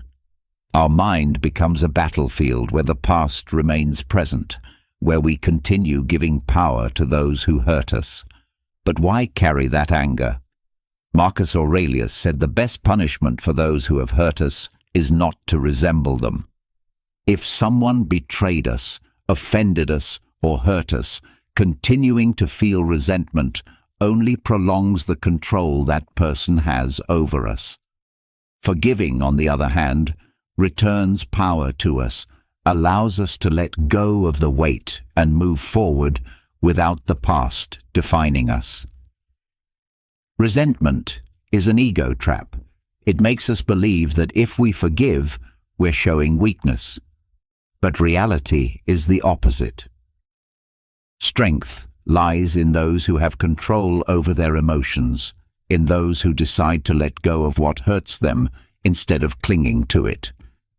Seneca taught that we shouldn't allow anger to dictate our actions, because when we act with rage, we're not masters of ourselves. If someone hurts us and we respond with resentment, we're giving them power over our peace. But if instead we choose to forgive, we regain control of our mind and well-being. Imagine someone who has been betrayed by a close friend. The natural reaction is anger, disappointment, the desire for revenge. But how long can that feeling be sustained without becoming a burden? Resentment doesn't affect the traitor, it affects the one carrying it. Every time they think about the betrayal, they relive the pain. Instead, if they decide to forgive, if they accept that what happened can't be changed and that the past shouldn't define their present, they find freedom. It's not about trusting again the one who betrayed us, but about stopping their action from continuing to affect us. Forgiveness is a conscious choice. It doesn't happen overnight, and it's not always easy, but it's the path to inner peace. Epictetus reminded us that we have no control over what others do, only over our reaction. If someone offends us, it's not the offense itself that hurts us, but the importance we give it. By forgiving, we stop feeding that importance. We understand that each person acts from their own level of consciousness and that their behavior is a reflection of their internal world, not ours. It doesn't mean allowing abuse or tolerating injustices, but learning to let go of resentment that prevents us from living in peace. When we forgive, we don't liberate the other person. We liberate ourselves. We stop dragging unnecessary weight, stop spending energy on a conflict that only exists in our mind. True revenge isn't in causing harm, but in demonstrating that the harm hasn't changed us, that we continue forward without anger consuming us. Peace isn't found in waiting for others to repent, but in deciding that our happiness doesn't depend on their behavior. Forgiving is releasing anger's poison and embracing the freedom that comes with serenity. Practicing non-reaction represents one of the most powerful tools in the Stoic arsenal. When something irritates us, when we feel provoked or attacked, the first reaction that arises is impulsive, charged with emotion. We want to respond immediately. We want to defend ourselves. We want to prove we're right. But in that moment, our mind isn't operating from reason, but from instinct, and it's there where we make mistakes, where we say things we later regret, where we worsen situations instead of resolving them. The practice of non-reaction allows us to avoid this. It gives us control over our responses and protects us from the emotional wear that impulsive reactions generate. When we take a moment before responding, when we resist the impulse to act immediately, we gain power over ourselves. It's not about being indifferent or repressing our emotions, but about training ourselves not to be their slaves. Marcus Aurelius said the best way to defend against an offense is not to resemble the one who offends us. If someone insults you, if someone criticizes you harshly, reacting with anger is falling into their game, allowing them to have power over you. But if you maintain calm, if you choose not to respond in the moment, you demonstrate that you have control, that your peace doesn't depend on others' attitudes.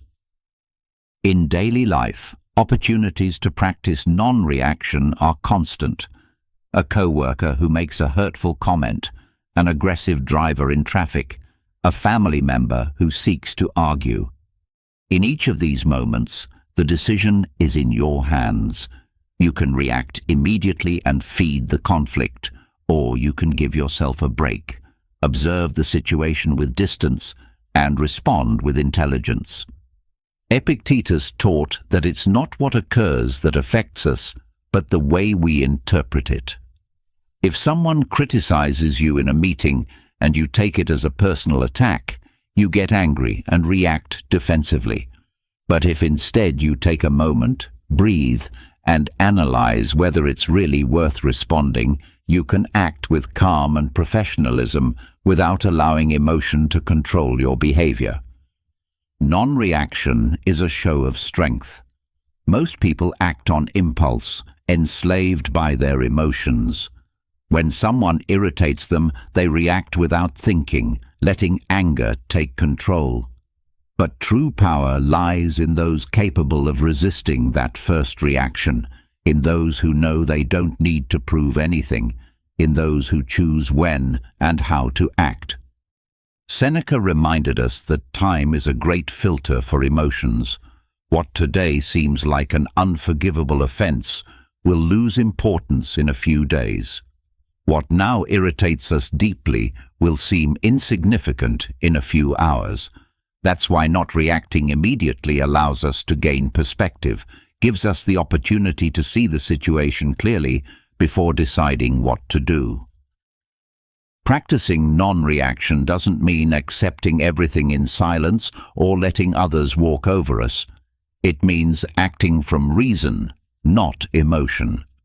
If something truly deserves a response, the best response will be the one we give when our mind is calm. Instead of responding to fire with more fire, we respond with intelligence, with equanimity, not because we're weak, but because we understand our peace is worth more than a senseless argument. Each time you feel the impulse to react, remember you can choose not to. You can let the emotion pass. You can observe it without being dragged along by it. And when you do, you'll notice something incredible. Conflicts will diminish, anxiety will reduce, and people who used to provoke you will lose power over you. Non-reaction is the door to true freedom, the capacity to decide how and when to respond without being a slave to external stimuli. The relationship between low self-esteem and anger reveals one of the most profound aspects of emotional psychology. Anger often is nothing more than a reflection of insecurity. When we're not at peace with ourselves, any comment, any look, any situation that challenges our self-image irritates us. It's not the situation itself that infuriates us, but what it awakens within us. If someone criticizes us and that angers us, the problem isn't in the criticism, but in the importance we give it. If we were secure in who we are, if our self-esteem was strong, we wouldn't need to react with anger. We would simply ignore it. But when our confidence is fragile, any blow shakes our foundations, and we respond with anger as a defense mechanism. Insecurity creates a perception of vulnerability. We feel we must constantly protect our image, that others judge us, that any negative comment is a threat. The mind interprets these situations as personal attacks and responds with aggression. But the reality is that no one has the power to make us feel less if we don't give them permission. Epictetus said, "We're not affected by what others say about us, but by the opinion we have about those words." If we believe we're weak, that we're not good enough, any criticism will reinforce it, and the immediate reaction will be anger. Instead, if we have a solid image of ourselves, nothing external can disturb us. I remember a time when I had gained weight. Every comment about my appearance made me react with anger. I told myself it was because of others' lack of respect, but the truth was I wasn't angry with them. I was angry with myself. I didn't like what I saw in the mirror, and any external observation confirmed it. It wasn't their opinion that hurt me, but my own. The anger didn't come from them. It came from the insecurity I felt about myself. Over time, I understood that the problem wasn't people, but my lack of control over myself. Instead of wasting energy reacting with anger, I decided to take action. I worked on my health, my discipline, my mentality. And when I did, the same comments that used to anger me stopped affecting me, not because they had changed, but because I had changed. Low self-esteem makes us interpret reality in a distorted way. We believe others are constantly judging us, criticizing us, evaluating us. But the problem isn't the external world, but how we perceive it. Marcus Aurelius reminded us that if something external disturbs us, the problem isn't in the thing itself, but in our judgment about it. If someone tells you something that offends you, ask yourself, why does it affect me? Is it because deep down I fear it's true? Is it because I have doubts about myself? Most of the time the answer is yes. Anger is a defensive reaction to insecurity. When we improve our self-esteem, anger loses its power over us. We become less reactive, more serene, more focused on what really matters.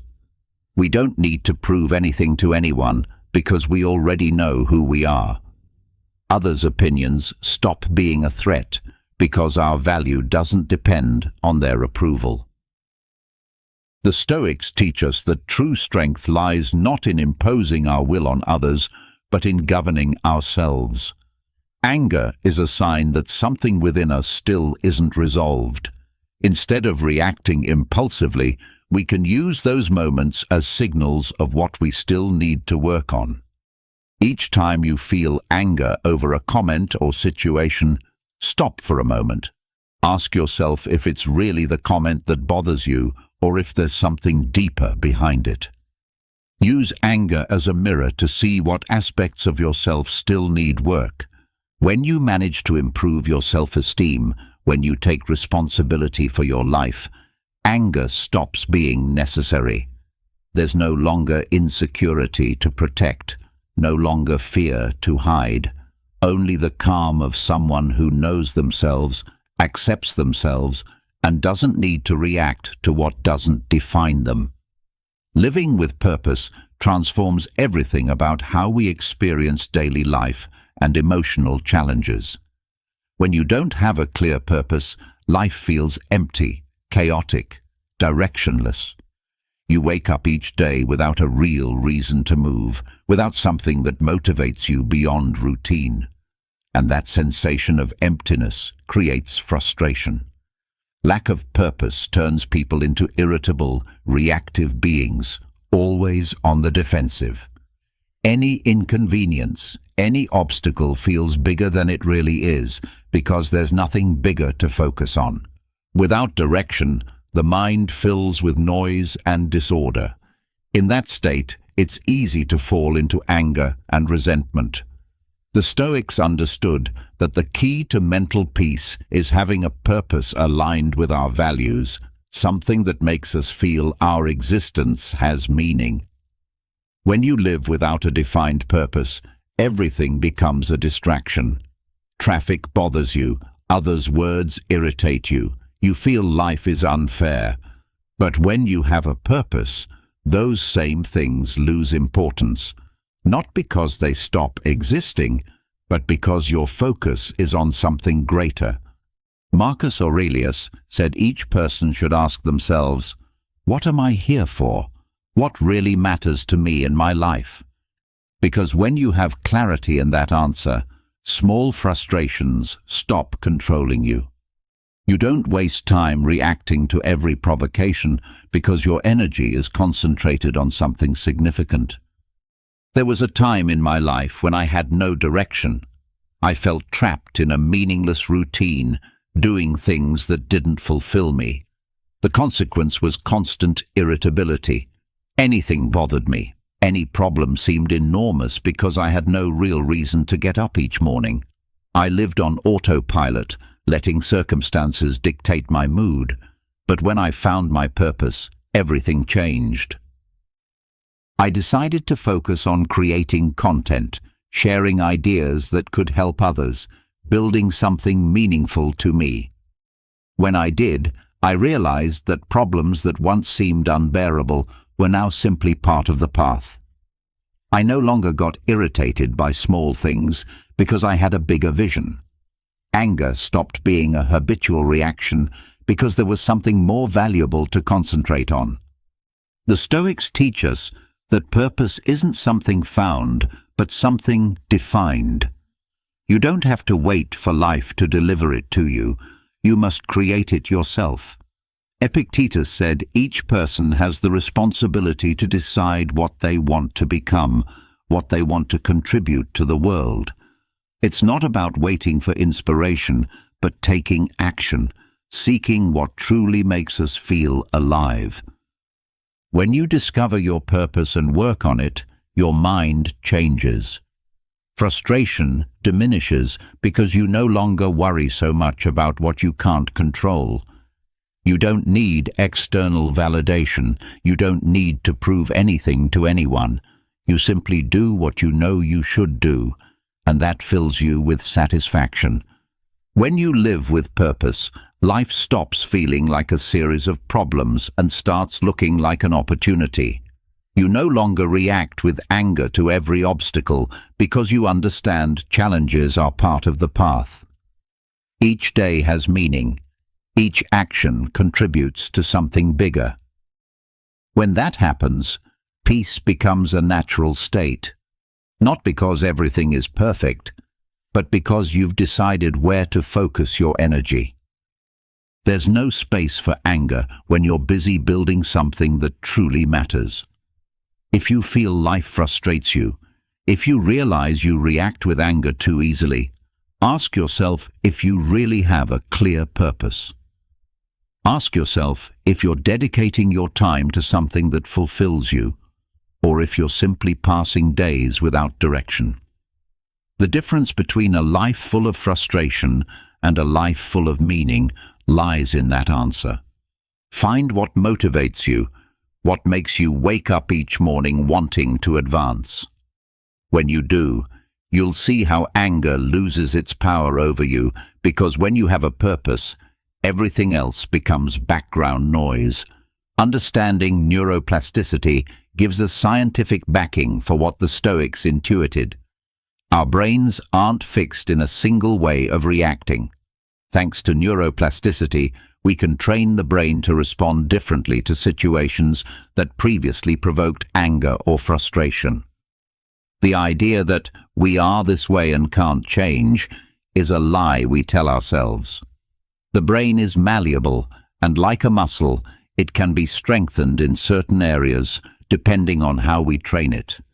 If every time something irritates us, we respond with anger, we're reinforcing that neural connection, making anger an automatic reaction. But if instead we learn to respond with calm, over time, that will be our brain's new programming. When we face a situation that would normally make us explode, our instinct is to follow the pattern. If someone insults us, if something doesn't go as expected, if a person acts disrespectfully, the immediate reaction is what we've reinforced over years. But here's the key. If we consciously force ourselves to respond differently, we're creating a new neural pathway. At first it feels forced, uncomfortable, even false. But with repetition, the brain begins to accept that response as normal, and eventually calm becomes our automatic reaction. I remember once when my dog destroyed an object that mattered to me. My habitual reaction would have been to get angry, raise my voice, feel that internal explosion of frustration. But in that moment, I decided to do something different. Instead of giving into anger, I forced myself to breathe deeply and pet my dog. It felt strange. I felt like I was repressing my emotion. But what I was actually doing was teaching my brain that not everything has to be an angry response. I repeated it over and over, each time my dog did something that would normally irritate me. Over time, I noticed my natural response changed.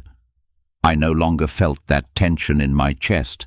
I no longer needed to contain myself because my brain had learned that those situations weren't a threat, that they didn't require anger as a response. Neuroplasticity shows us we're not condemned to be prisoners of our emotions.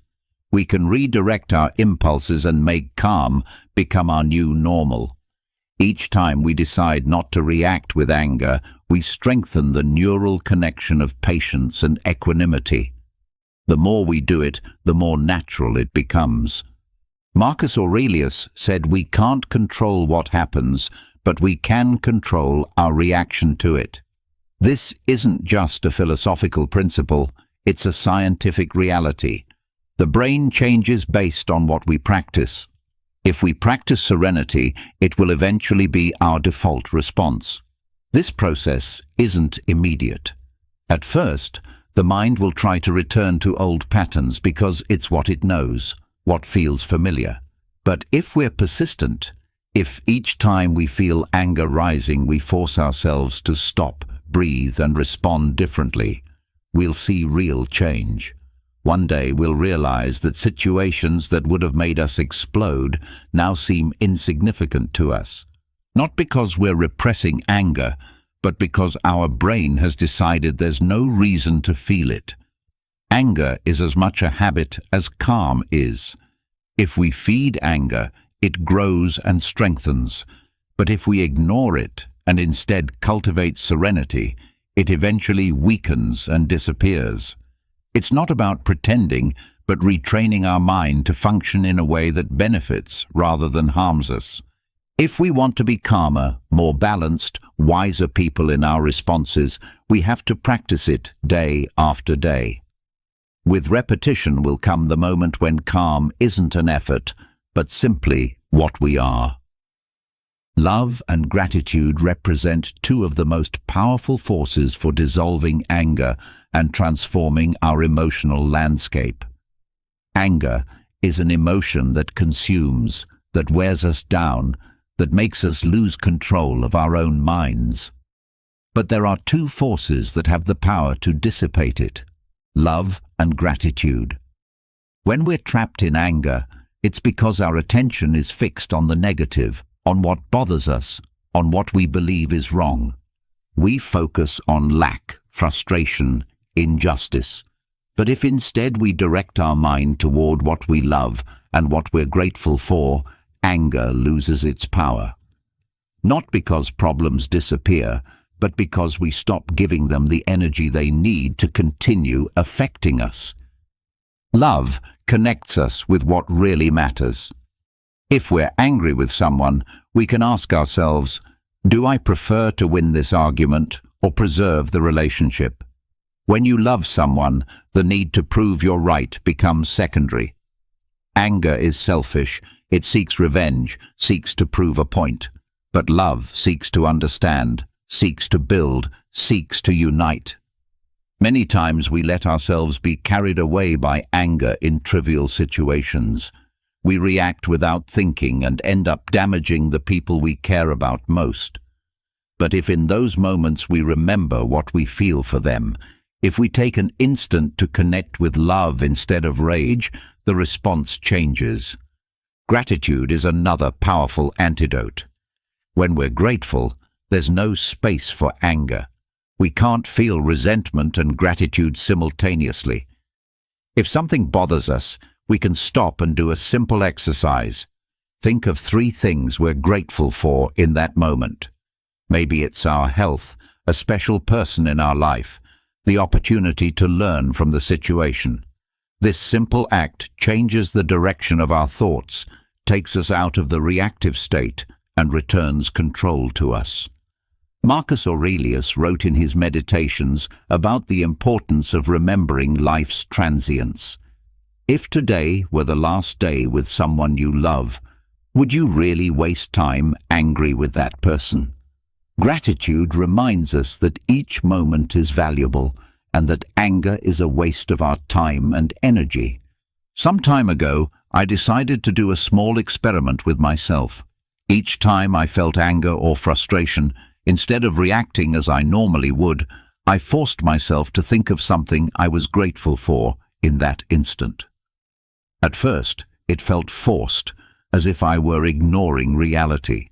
But over time, I realized my mind began doing it automatically.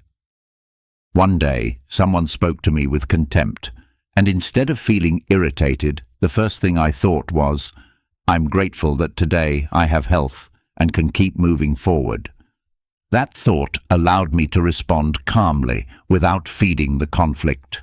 Not because the other person deserved it, but because I deserved to maintain my peace. The Stoics understood that our emotions aren't products of what happens outside, but of what we decide to think about it. If we focus on injustice, on what we lack, on what bothers us, anger grows. But if instead we focus on what we have, on what we love, on what we're grateful for, anger fades away.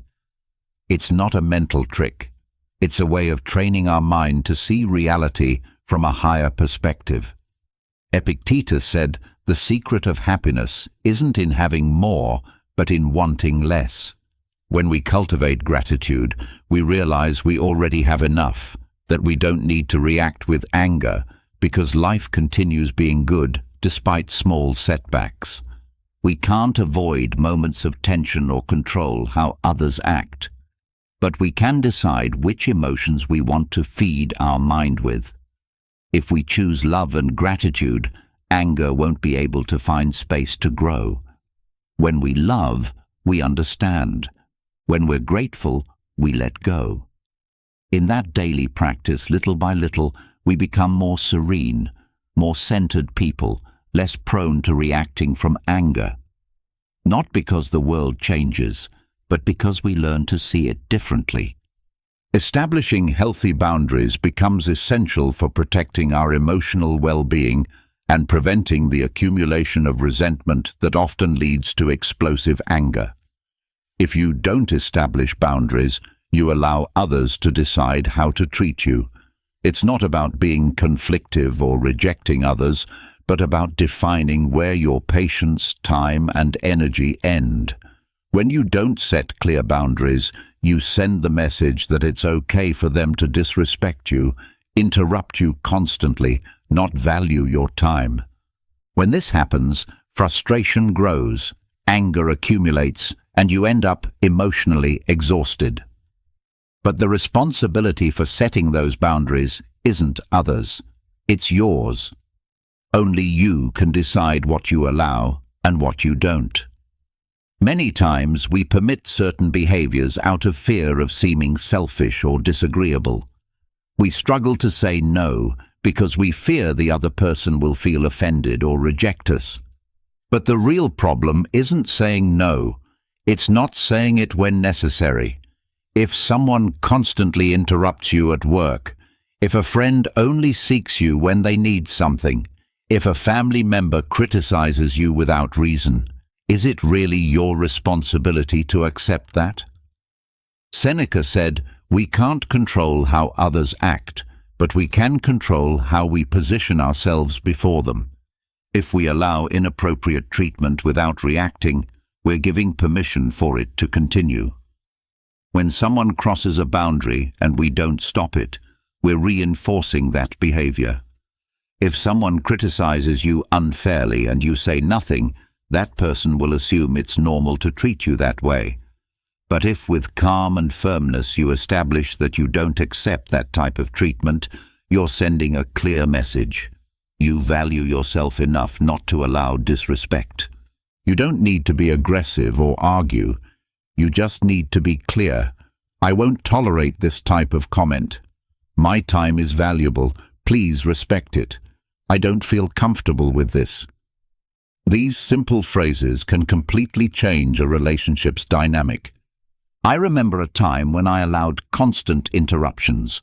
No matter what I was doing, if someone wanted my attention, I'd drop everything and respond.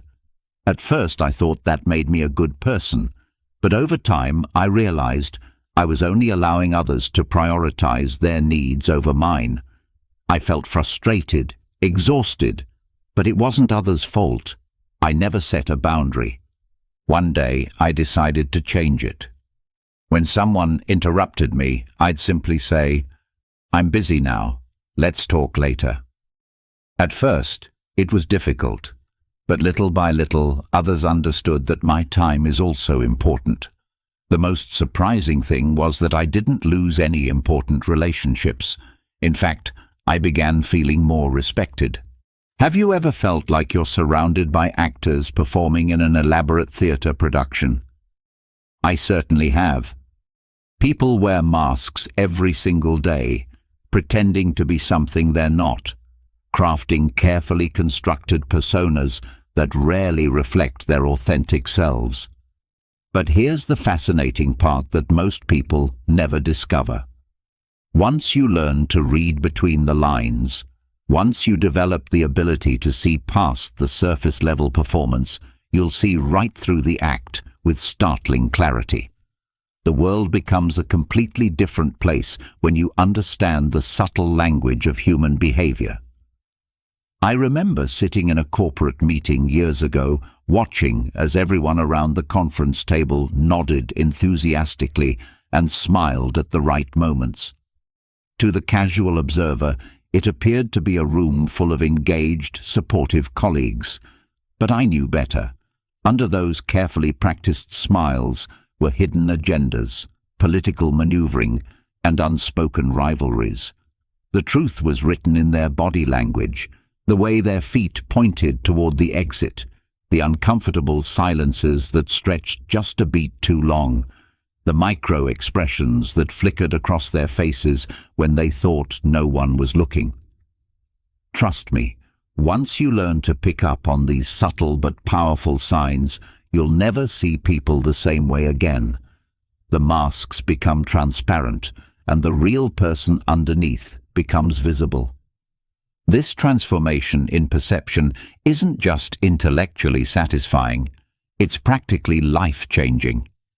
Whether you're navigating office politics, building romantic relationships, making business deals, or simply trying to understand the people in your daily life, the ability to read human behavior accurately gives you an incredible advantage.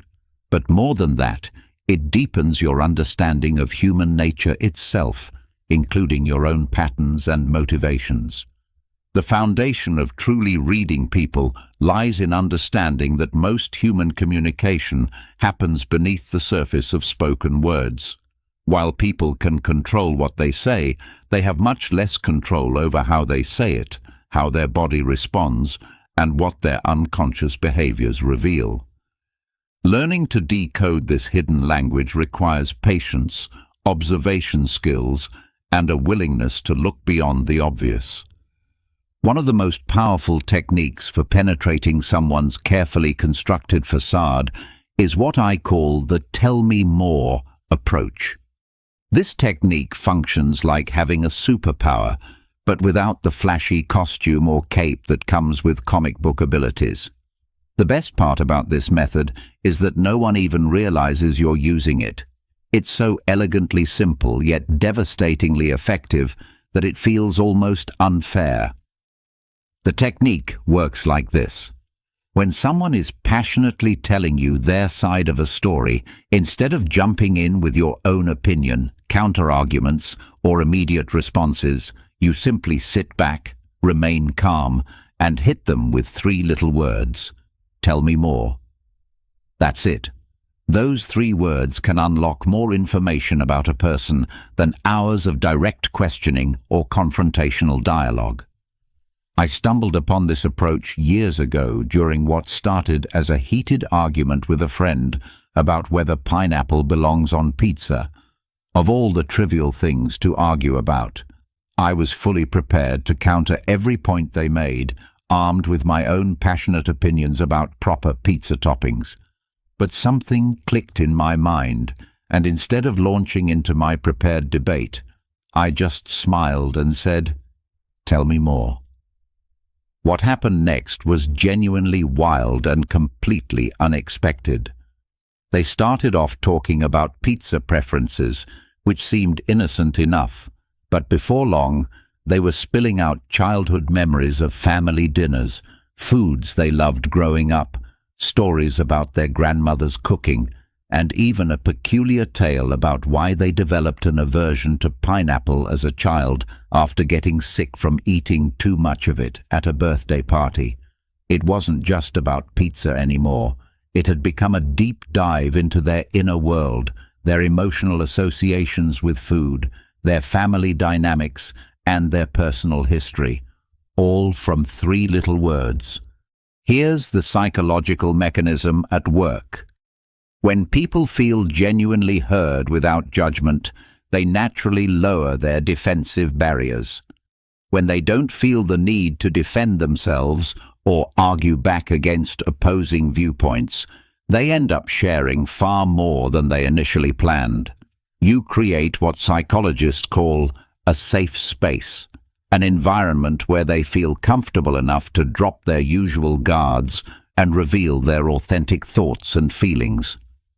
They might think they're just making casual conversation, but in reality, they're revealing their core motivations, deep-seated fears, hidden insecurities, and secret hopes, often without even realizing the depth of what they're sharing.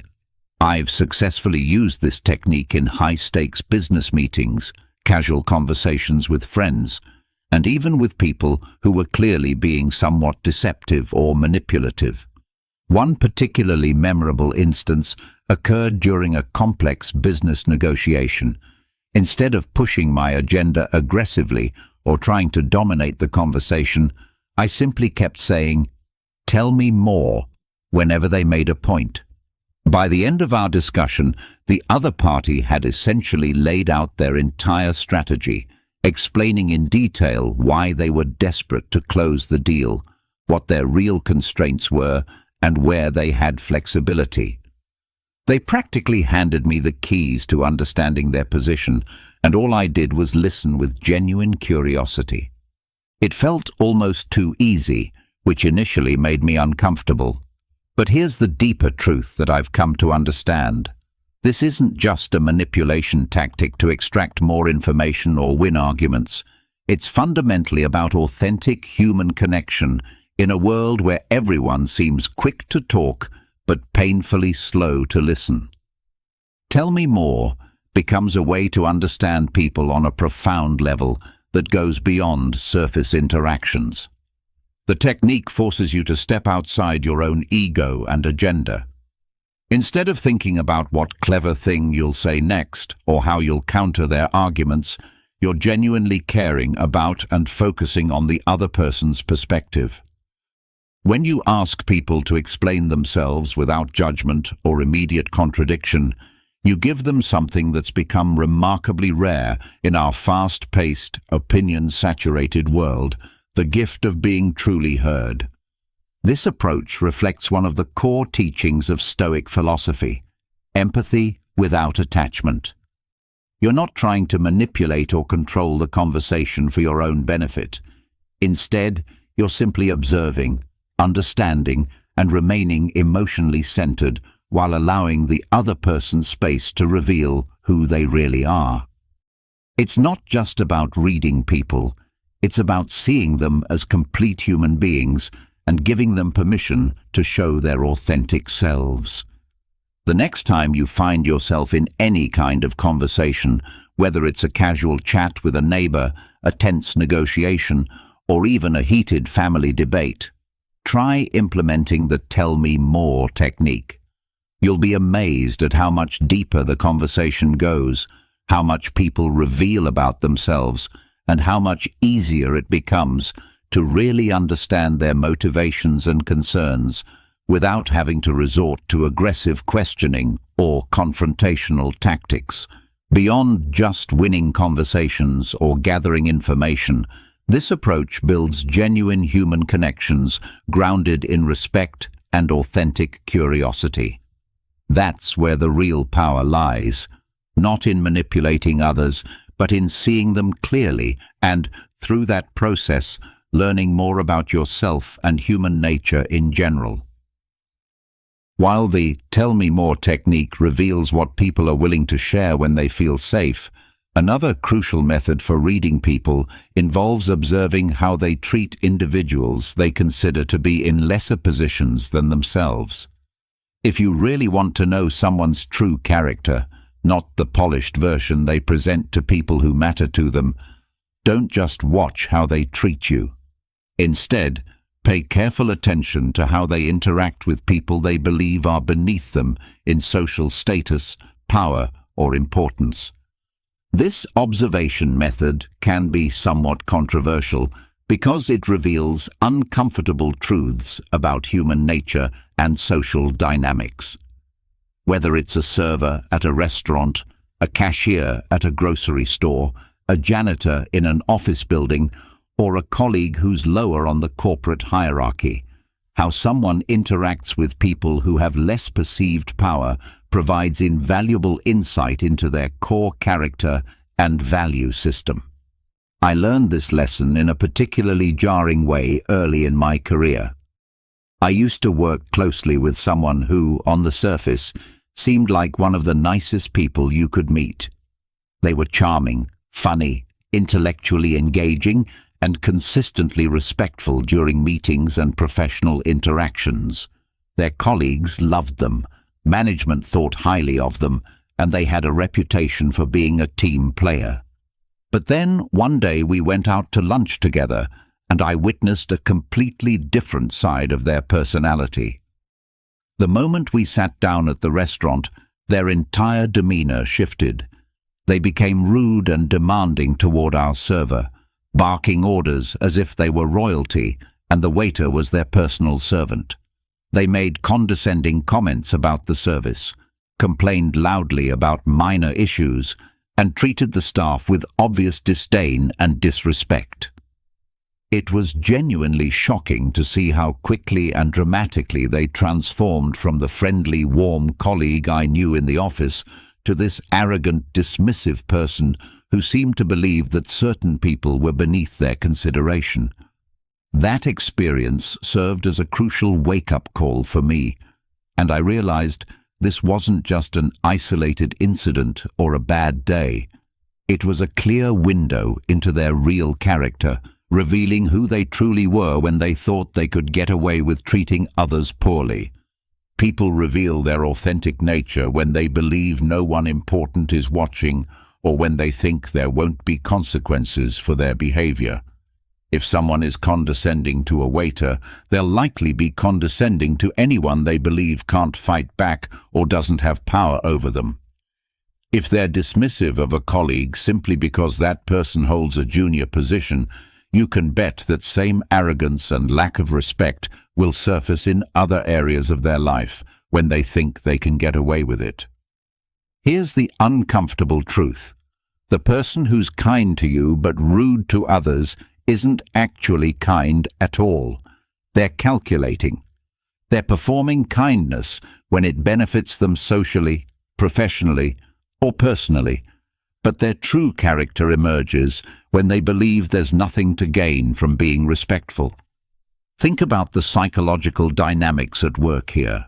When there's no social pressure to be polite, when someone knows they can treat others poorly without facing consequences, that's when their genuine personality comes through. It's in these moments that you see past the carefully constructed social mask to the person underneath. Stoicism teaches us to observe human behavior objectively, and this principle provides one of the clearest indicators of a person's integrity and moral character.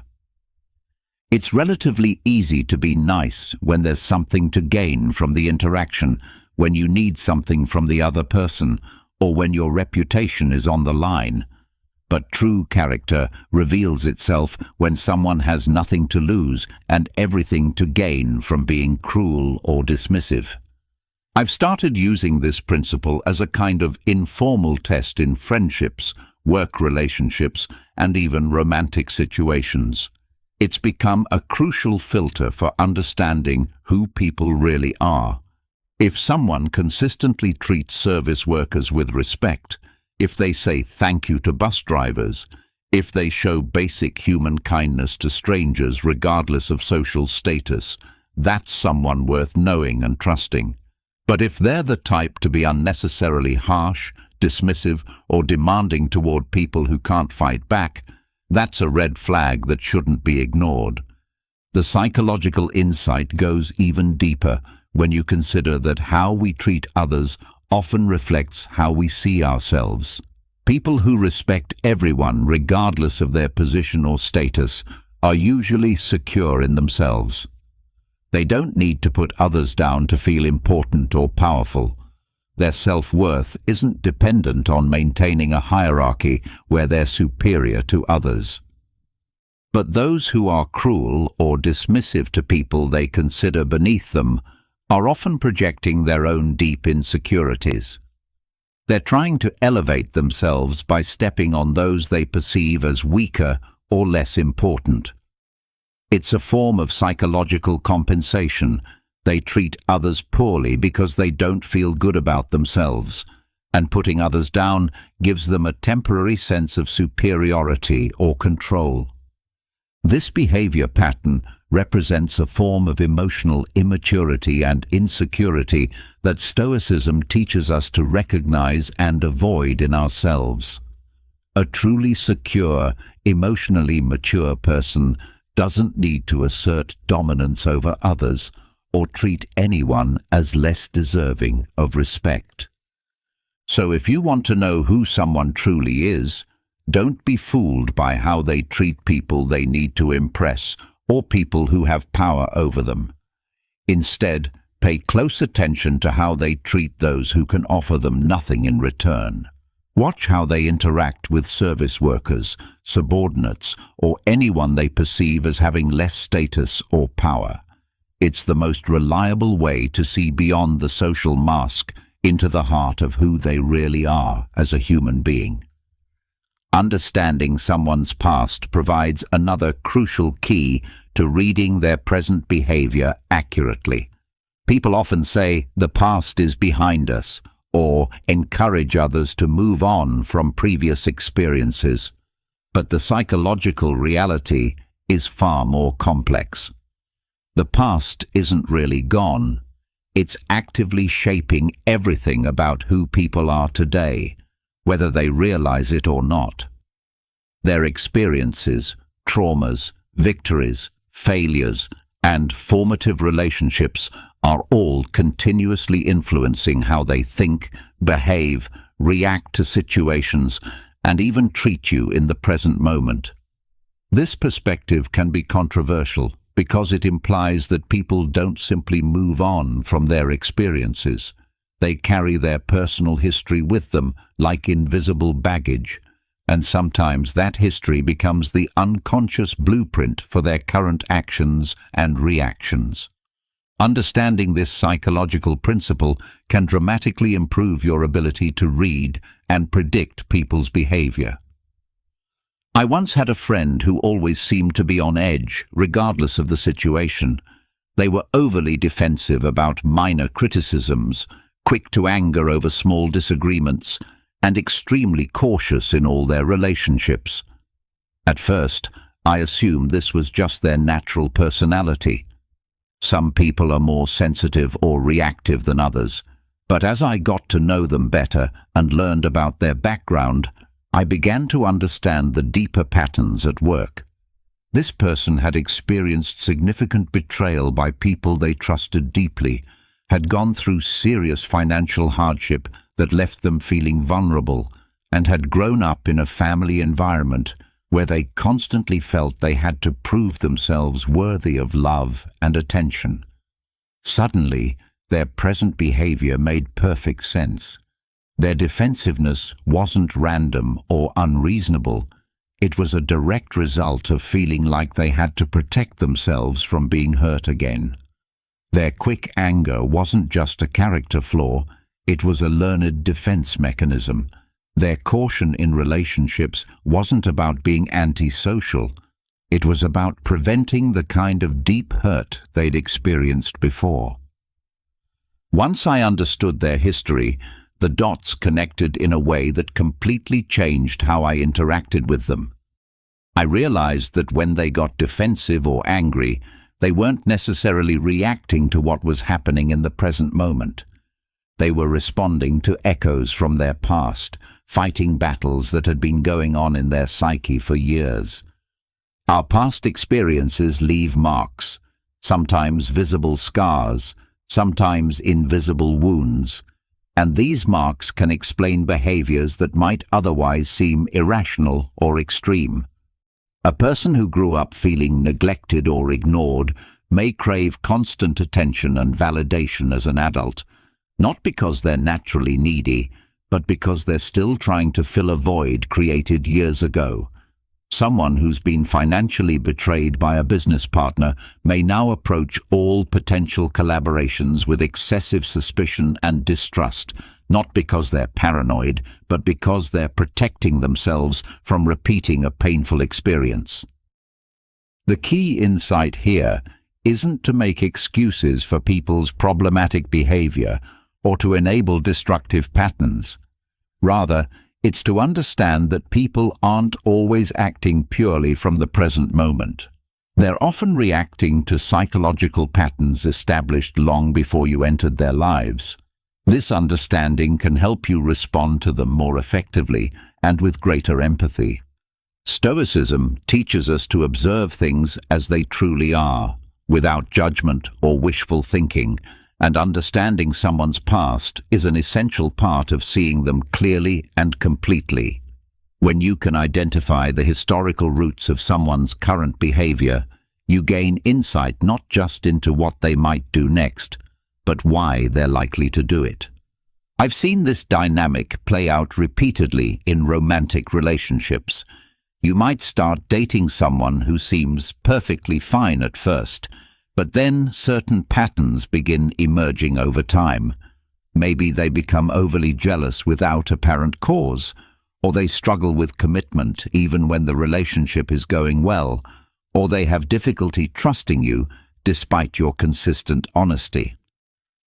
9 times out of 10, if you dig deep enough into their relationship history, you'll find that their past romantic experiences have left psychological wounds they haven't fully processed or healed from. It might be fear of being hurt again that drives their jealousy, or a pattern of abandonment that makes commitment feel dangerous, or a history of deception that makes trust feel risky. When you understand these underlying fears and wounds, it doesn't mean you have to tolerate destructive behavior, but it gives you crucial insight into why they're acting the way they are.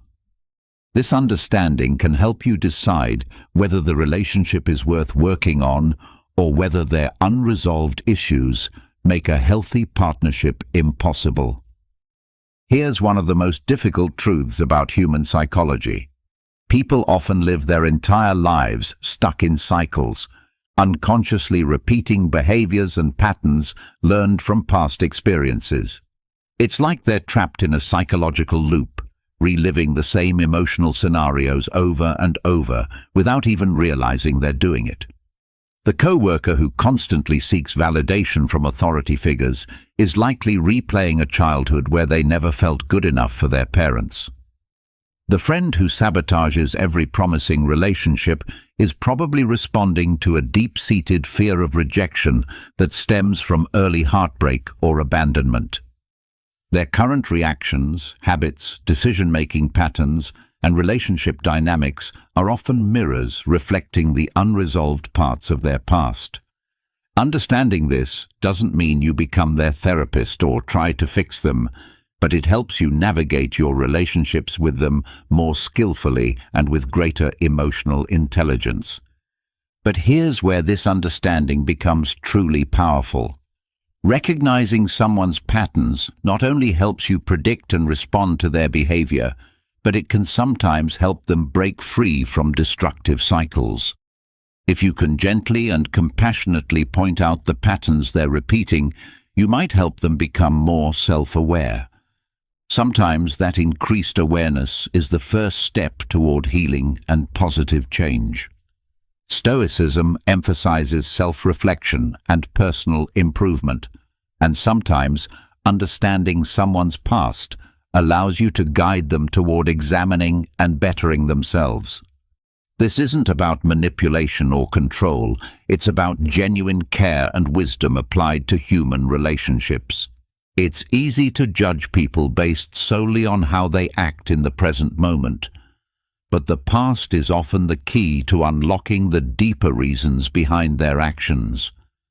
When you start seeing people's current behaviors as responses to their personal history rather than isolated incidents, you can approach them with more empathy and understanding, while also protecting yourself from getting drawn into their unresolved psychological issues. In essence, the past is always present in human behavior. To truly understand anyone, you need to see the complete picture, not just the chapter they're currently living, but the earlier experiences that shaped how they read and respond to the world around them. Another powerful technique for reading people involves paying careful attention to sudden changes in their tone of voice. This method can reveal lies, hesitation, discomfort, or internal conflict with remarkable accuracy. Most people don't realize it, but our voices often betray what's really going on beneath the surface of our carefully chosen words. While we can exercise significant control over what we say, we have much less conscious control over how we say it. When someone is speaking with genuine confidence and honesty, their tone typically remains steady, their pace stays relatively even, and their words flow naturally without forced inflection. But when there's deception, uncertainty, or internal conflict happening, things shift in subtle but detectable ways. Sometimes these changes are dramatic and obvious, but more often they're small alterations that require careful attention to notice. These vocal changes happen Because when people lie or feel uncomfortable with what they're saying, their body and mind go into a state of internal conflict. Their conscious mind is trying to maintain the deception or hide their uncertainty, but their subconscious and nervous system can't help but reflect the psychological stress they're experiencing. This stress often manifests in their voice through changes in pitch, pace, volume, or vocal quality.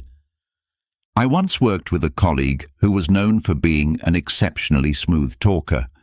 He always seemed to know exactly what to say in any situation, and he delivered his words with natural charm and confidence that made him very persuasive in meetings and presentations. But one day, when we were discussing a critical project deadline, something fundamental changed in his vocal delivery.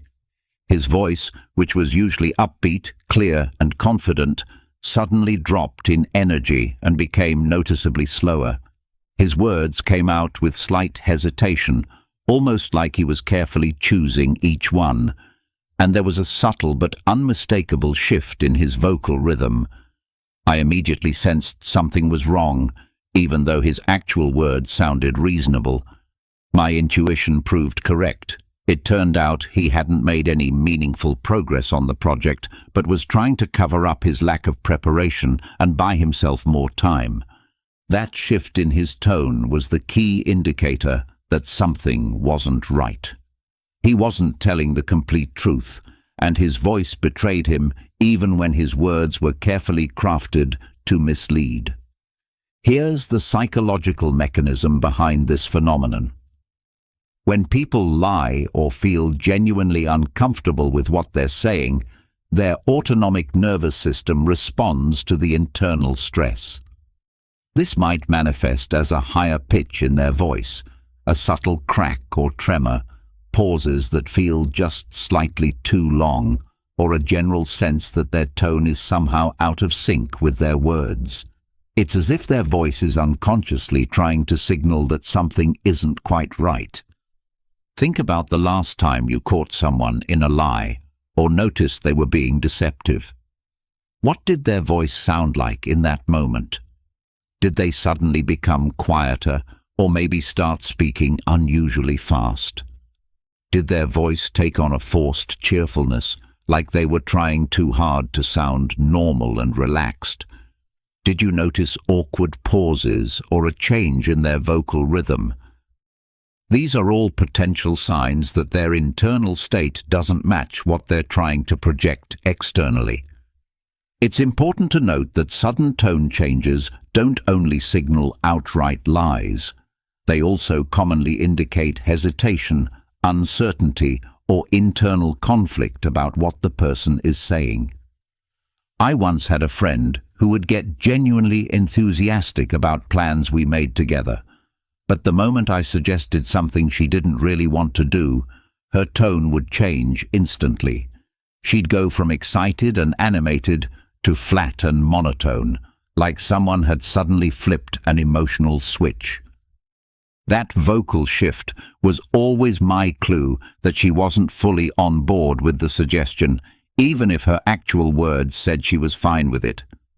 Her tone was telling me what her words wouldn't, that she was agreeing out of politeness or social pressure rather than genuine interest. This phenomenon occurs constantly in relationships, business negotiations, and casual conversations. You've probably experienced it yourself when someone suddenly shifts from upbeat and friendly to defensive or evasive, even if their words don't explicitly match the change in energy. It's in those moments that you need to start paying attention not just to what they're saying, but to how they're saying it. A sudden drop in vocal energy, an unexpected shift in pitch, or a hesitation pattern that wasn't present before can be a subconscious signal that the person is lying, hiding something important, or struggling with internal conflict about the topic at hand. From a Stoic perspective, people often lie not just to deceive others, but to deceive themselves. When their tone changes unexpectedly, it's not always because they're consciously trying to manipulate you. More often, it's because they're uncomfortable with the lie they're telling themselves, and this internal discomfort seeps into their voice in ways they can't fully control. Stoicism teaches us to observe human behavior without judgment, and vocal analysis is a perfect example of how you can use that observational power. By paying attention to subtle shifts in someone's tone, you can get a clearer picture of their internal state and the authenticity of what they're sharing with you. It's also worth noting that we often do this to ourselves. How many times have you said something you didn't fully believe and noticed your own voice falter or sound uncertain? Your tone becomes a mirror reflecting your inner doubt or conflict. This is why Stoicism emphasizes the importance of aligning your thoughts, words, and actions.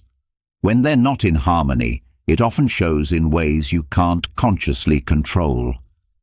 The next time you're in a conversation and notice someone's tone shift unexpectedly, whether it's a sudden drop in energy, an awkward pause, an unusual change in pitch, or a general sense that something sounds off, don't ignore that signal.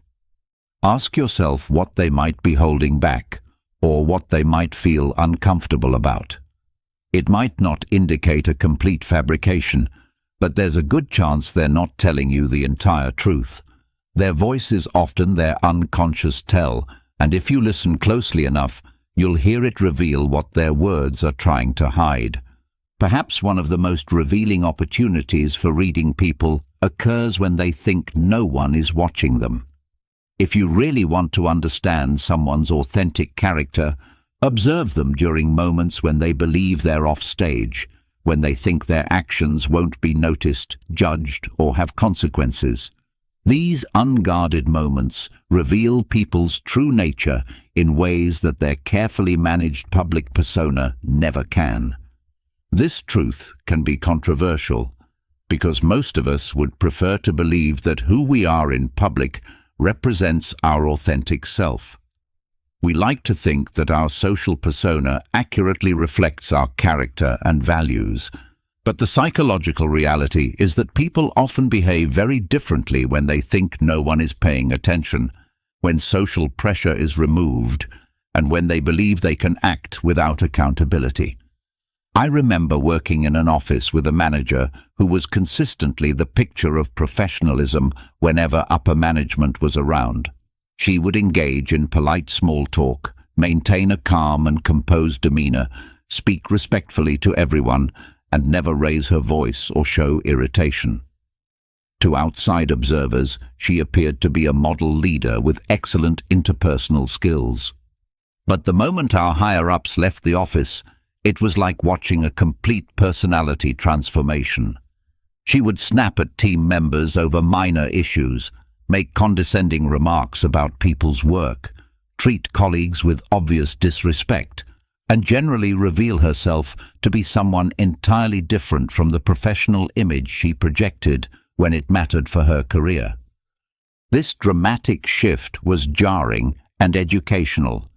It taught me that the person someone reveals when they don't think they're being evaluated is often their most authentic self. When people are in the spotlight, whether literal or metaphorical, they're hyper-aware of how they're being perceived. They act in ways they believe will earn approval, avoid conflict, or advance their interests. But the second they feel they're out of public view, the filters drop, and you see who they really are underneath the performance. When people feel unobserved, they stop putting energy into impression management. They don't feel compelled to be on their best behavior, and their authentic personality emerges. You see this in small moments that might seem insignificant but are actually quite revealing.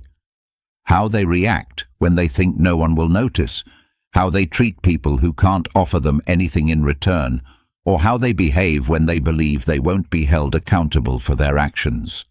This principle applies to every aspect of life and relationships. In romantic situations, for example, both people are usually on their best behavior during the early stages, actively trying to impress each other and present their most attractive qualities. But if you really want to know who someone is as a partner, you need to observe them during the quiet, unperformed moments when they're not actively trying to win your approval. How do they treat service workers when you're out to dinner together? What are they like when they're stressed, tired, or dealing with frustration? How do they behave when they think you're not paying attention, or when they believe their actions won't affect your opinion of them? Do they maintain the same level of kindness, patience, and respect? Or do they let their guard down and reveal less appealing aspects of their personality? I've seen this dynamic play out in social settings as well. You might have a friend who's charismatic and entertaining when everyone's watching, always cracking jokes, being the center of attention, and projecting confidence and charm. But when they think no one's noticing their behavior, they might become aloof, selfish, dismissive of others, or even cruel in small ways. Their true character emerges not in the big public moments where they're performing, but in the small, hidden interactions where they think it doesn't matter. From a Stoic perspective, this observation aligns with core philosophical principles about virtue and character.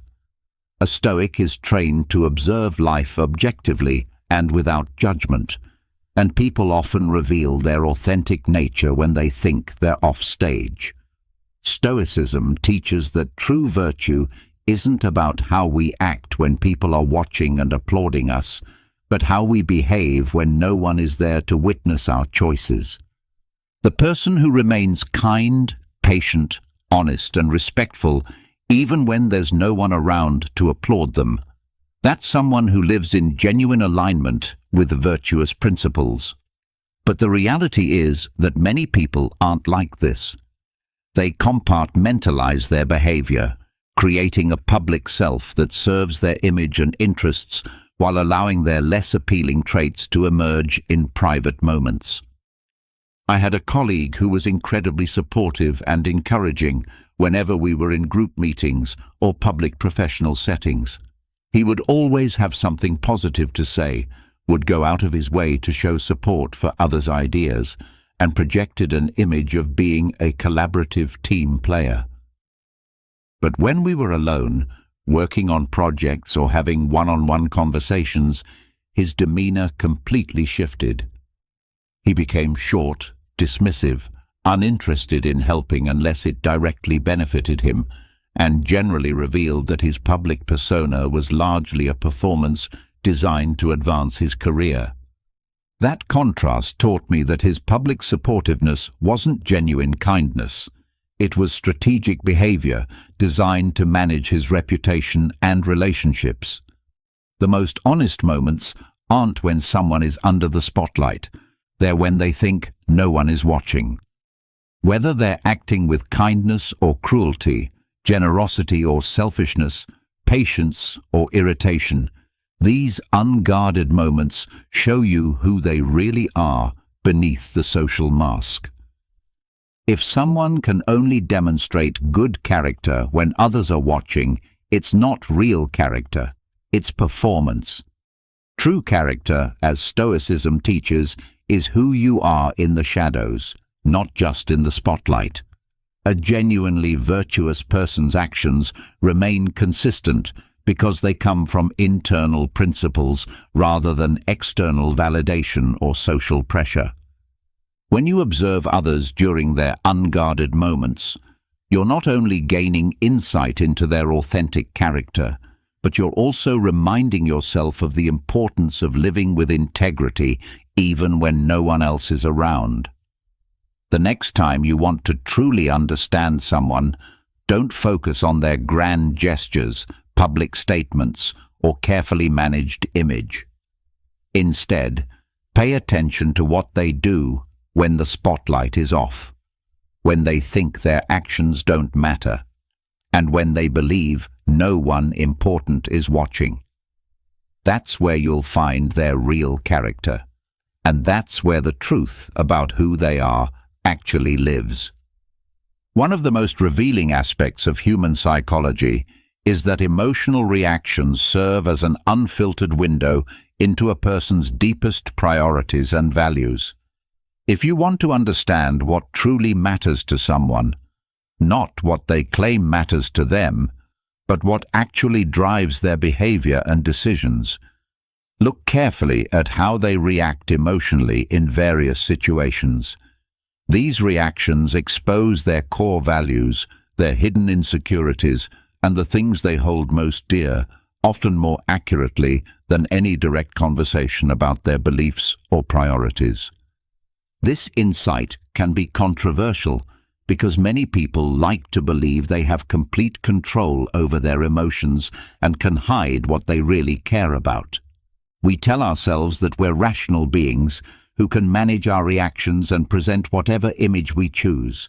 But the truth is that when someone reacts strongly, whether with anger, excitement, anxiety, or any other intense emotion, it's a clear signal that their emotional response is connected to something that matters deeply to them at a psychological level. Let me share a personal example that illustrates this principle perfectly. I once worked with a colleague who was generally calm, composed, and seemingly unflappable. Nothing appeared to faze him significantly, and he had a reputation for being level-headed and rational in his approach to workplace challenges. But one day, during what should have been a routine team meeting, someone suggested a relatively small modification to one of his ongoing projects. His reaction was completely unexpected and disproportionate to the situation. He suddenly became agitated, defensive, and almost angry, a dramatic departure from his usual demeanor. I was genuinely taken aback by this emotional outburst, especially since the suggested change wasn't major and certainly didn't seem like something that would trigger such a strong response. But here's the crucial insight. His emotional reaction wasn't really about the proposed change itself. It was about the fact that this particular project had become deeply personal to him. He had invested countless hours, creative energy, and emotional investment into this work. To him, it had evolved from being just another professional assignment into something that represented his competence, creativity, and value as a team member. That unexpected emotional outburst revealed how important the project was to his sense of professional identity and self-worth, even though he had never explicitly communicated that level of personal investment to anyone. People don't always tell you directly what matters most to them, but their emotions invariably reveal these priorities. The words they choose can be carefully managed and strategically filtered, but emotional reactions are much harder to fake or control. The boss who reacts with disproportionate anger when you question their decision isn't just protecting their authority. They're revealing that their sense of self-worth is deeply tied to always being right and never being challenged. The friend who becomes overly defensive when you point out a minor flaw or mistake is probably showing you that what you mentioned connects to a deep insecurity or challenges a value they hold dear. The excitement someone displays when they receive praise or recognition for their work reveals that external validation is one of their top psychological priorities, even if they would never admit to being motivated by others' approval. These emotional responses create a map of what really drives people, what threatens them, and what they value most highly. Here's the key psychological principle. People's strongest emotional reactions, whether positive or negative, always reveal their deepest priorities and most significant psychological investments. They might act cool, detached, or indifferent in most situations as a way of protecting themselves or managing their image. But when something they genuinely care about is threatened, challenged, or acknowledged, their emotional defenses activate and their true priorities become visible. This principle extends beyond negative reactions like anger or frustration, though those tend to be the most obvious and dramatic. It also applies to positive emotional responses that might seem small but are actually quite significant. The genuine excitement someone shows when discussing their side business or hobby reveals that this activity matters to them more than their casual treatment of it might suggest. The way someone lights up when you ask about their children, their travels, or their creative projects tells you where their emotional energy and attention are actually focused. In romantic relationships, this principle becomes especially valuable for understanding your partner's real needs and priorities. If you notice they become upset when plans fall through or when you have to cancel time together, that's not necessarily clinginess or neediness.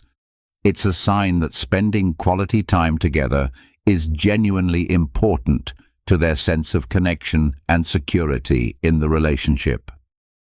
If they become animated and excited when you talk about future trips, shared goals, or experiences you might have together, it indicates that creating shared experiences and building a future together is a high priority for them.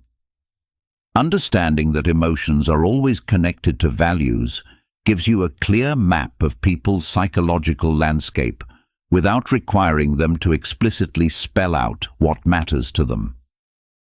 This insight helps you navigate relationships more skillfully because you can understand what's likely to trigger strong reactions and what's likely to create positive responses.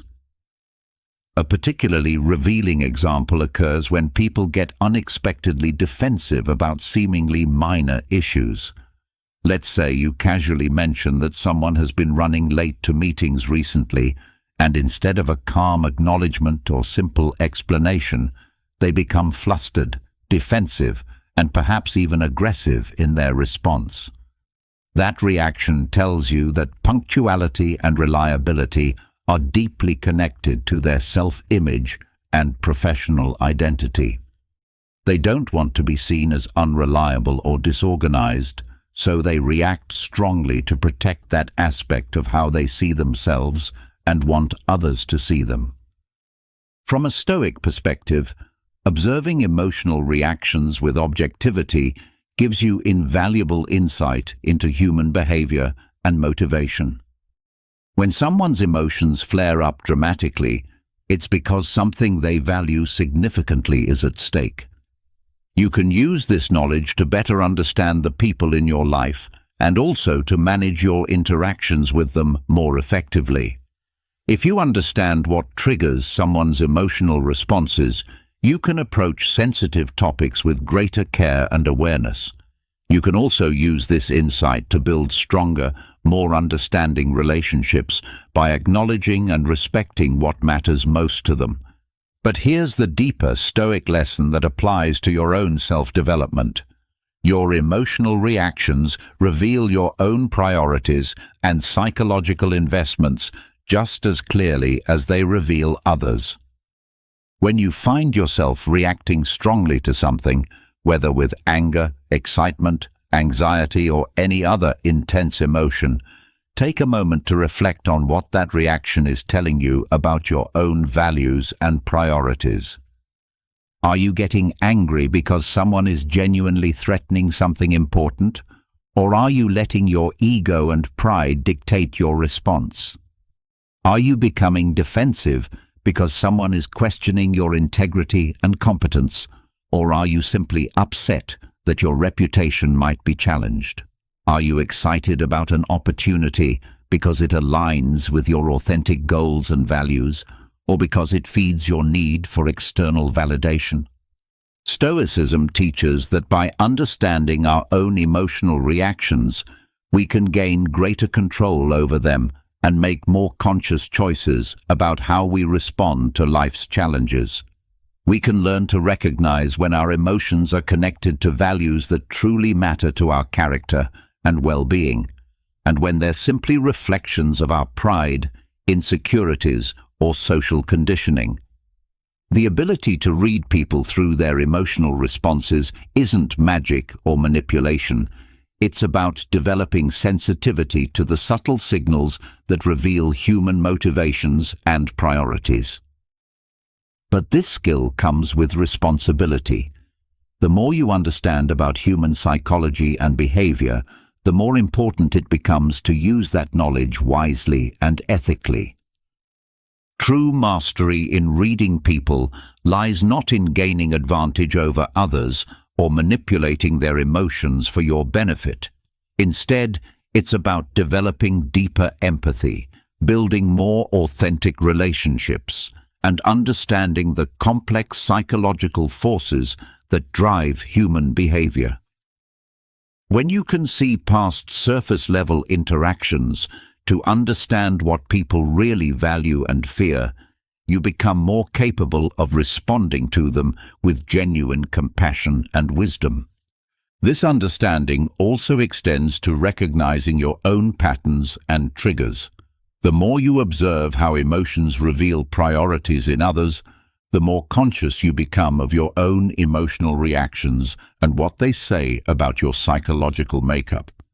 This self-awareness is one of the foundations of Stoic practice, knowing yourself deeply enough to make conscious choices about your responses rather than being driven by unconscious reactions.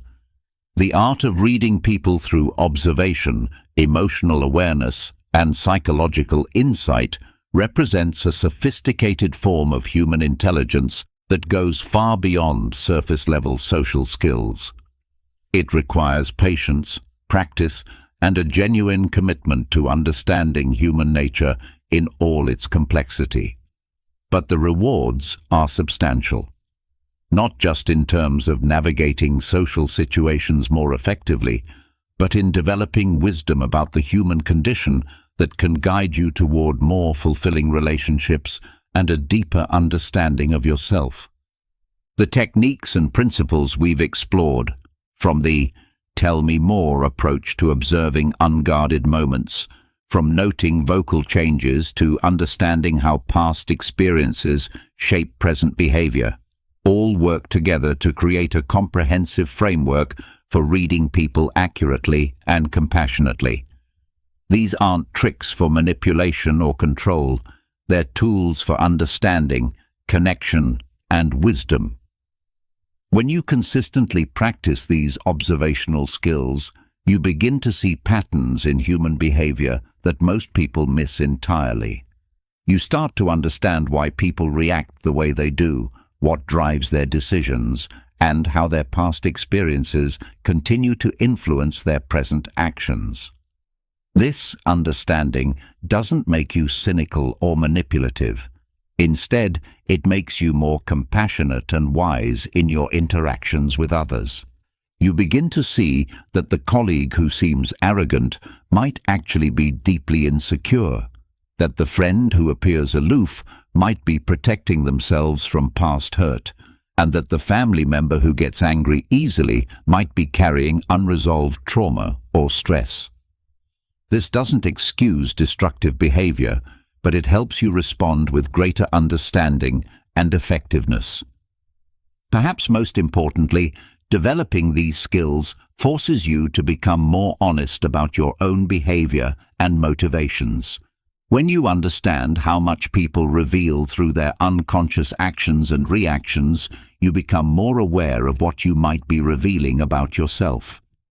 This awareness can lead to greater authenticity, better self-control, and more intentional choices about how you present yourself to the world. The Stoic approach to reading people emphasizes observation without judgment, understanding without manipulation, and wisdom without exploitation.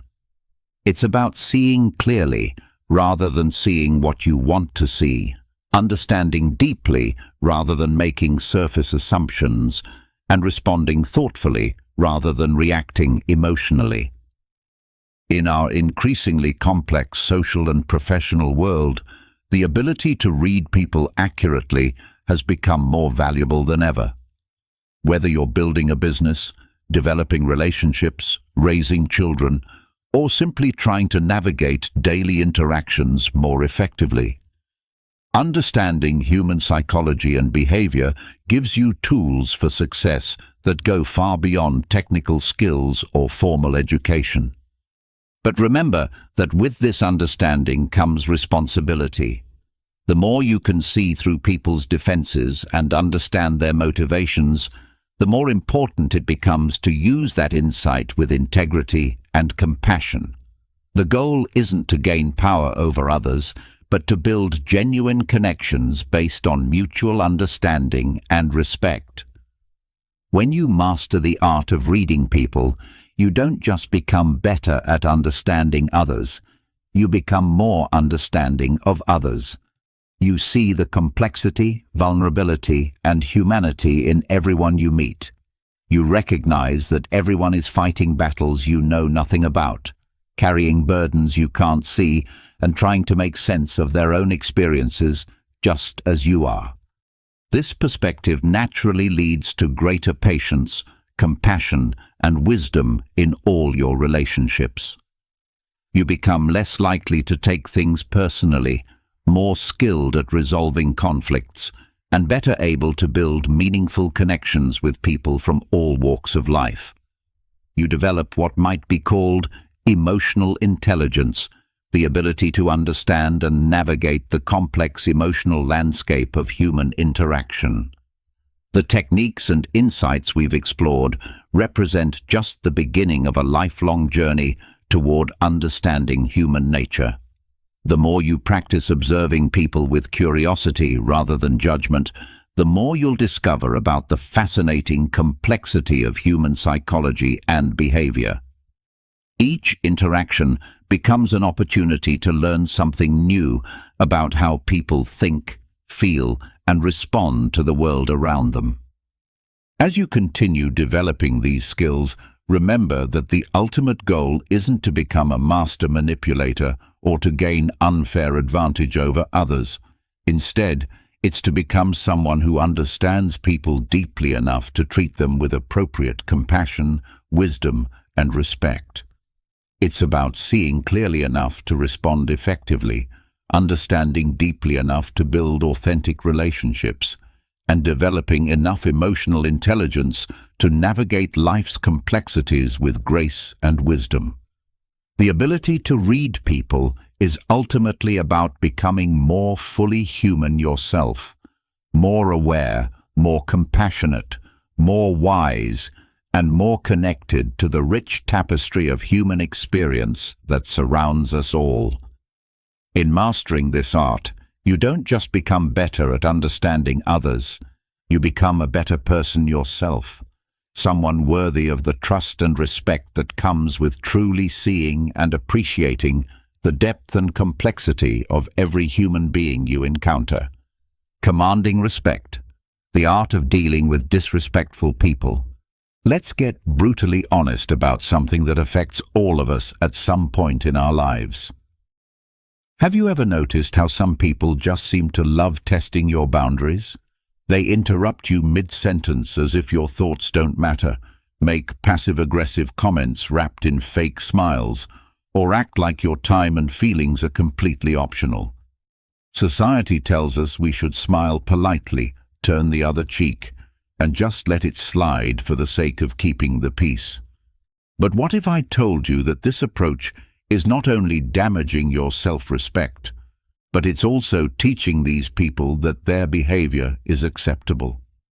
If you're tired of putting up with people who don't respect you, if you're exhausted from being everyone's emotional punching bag, and if you're ready to reclaim your dignity without losing your composure, then what I'm about to share will change how you navigate these challenging interactions forever.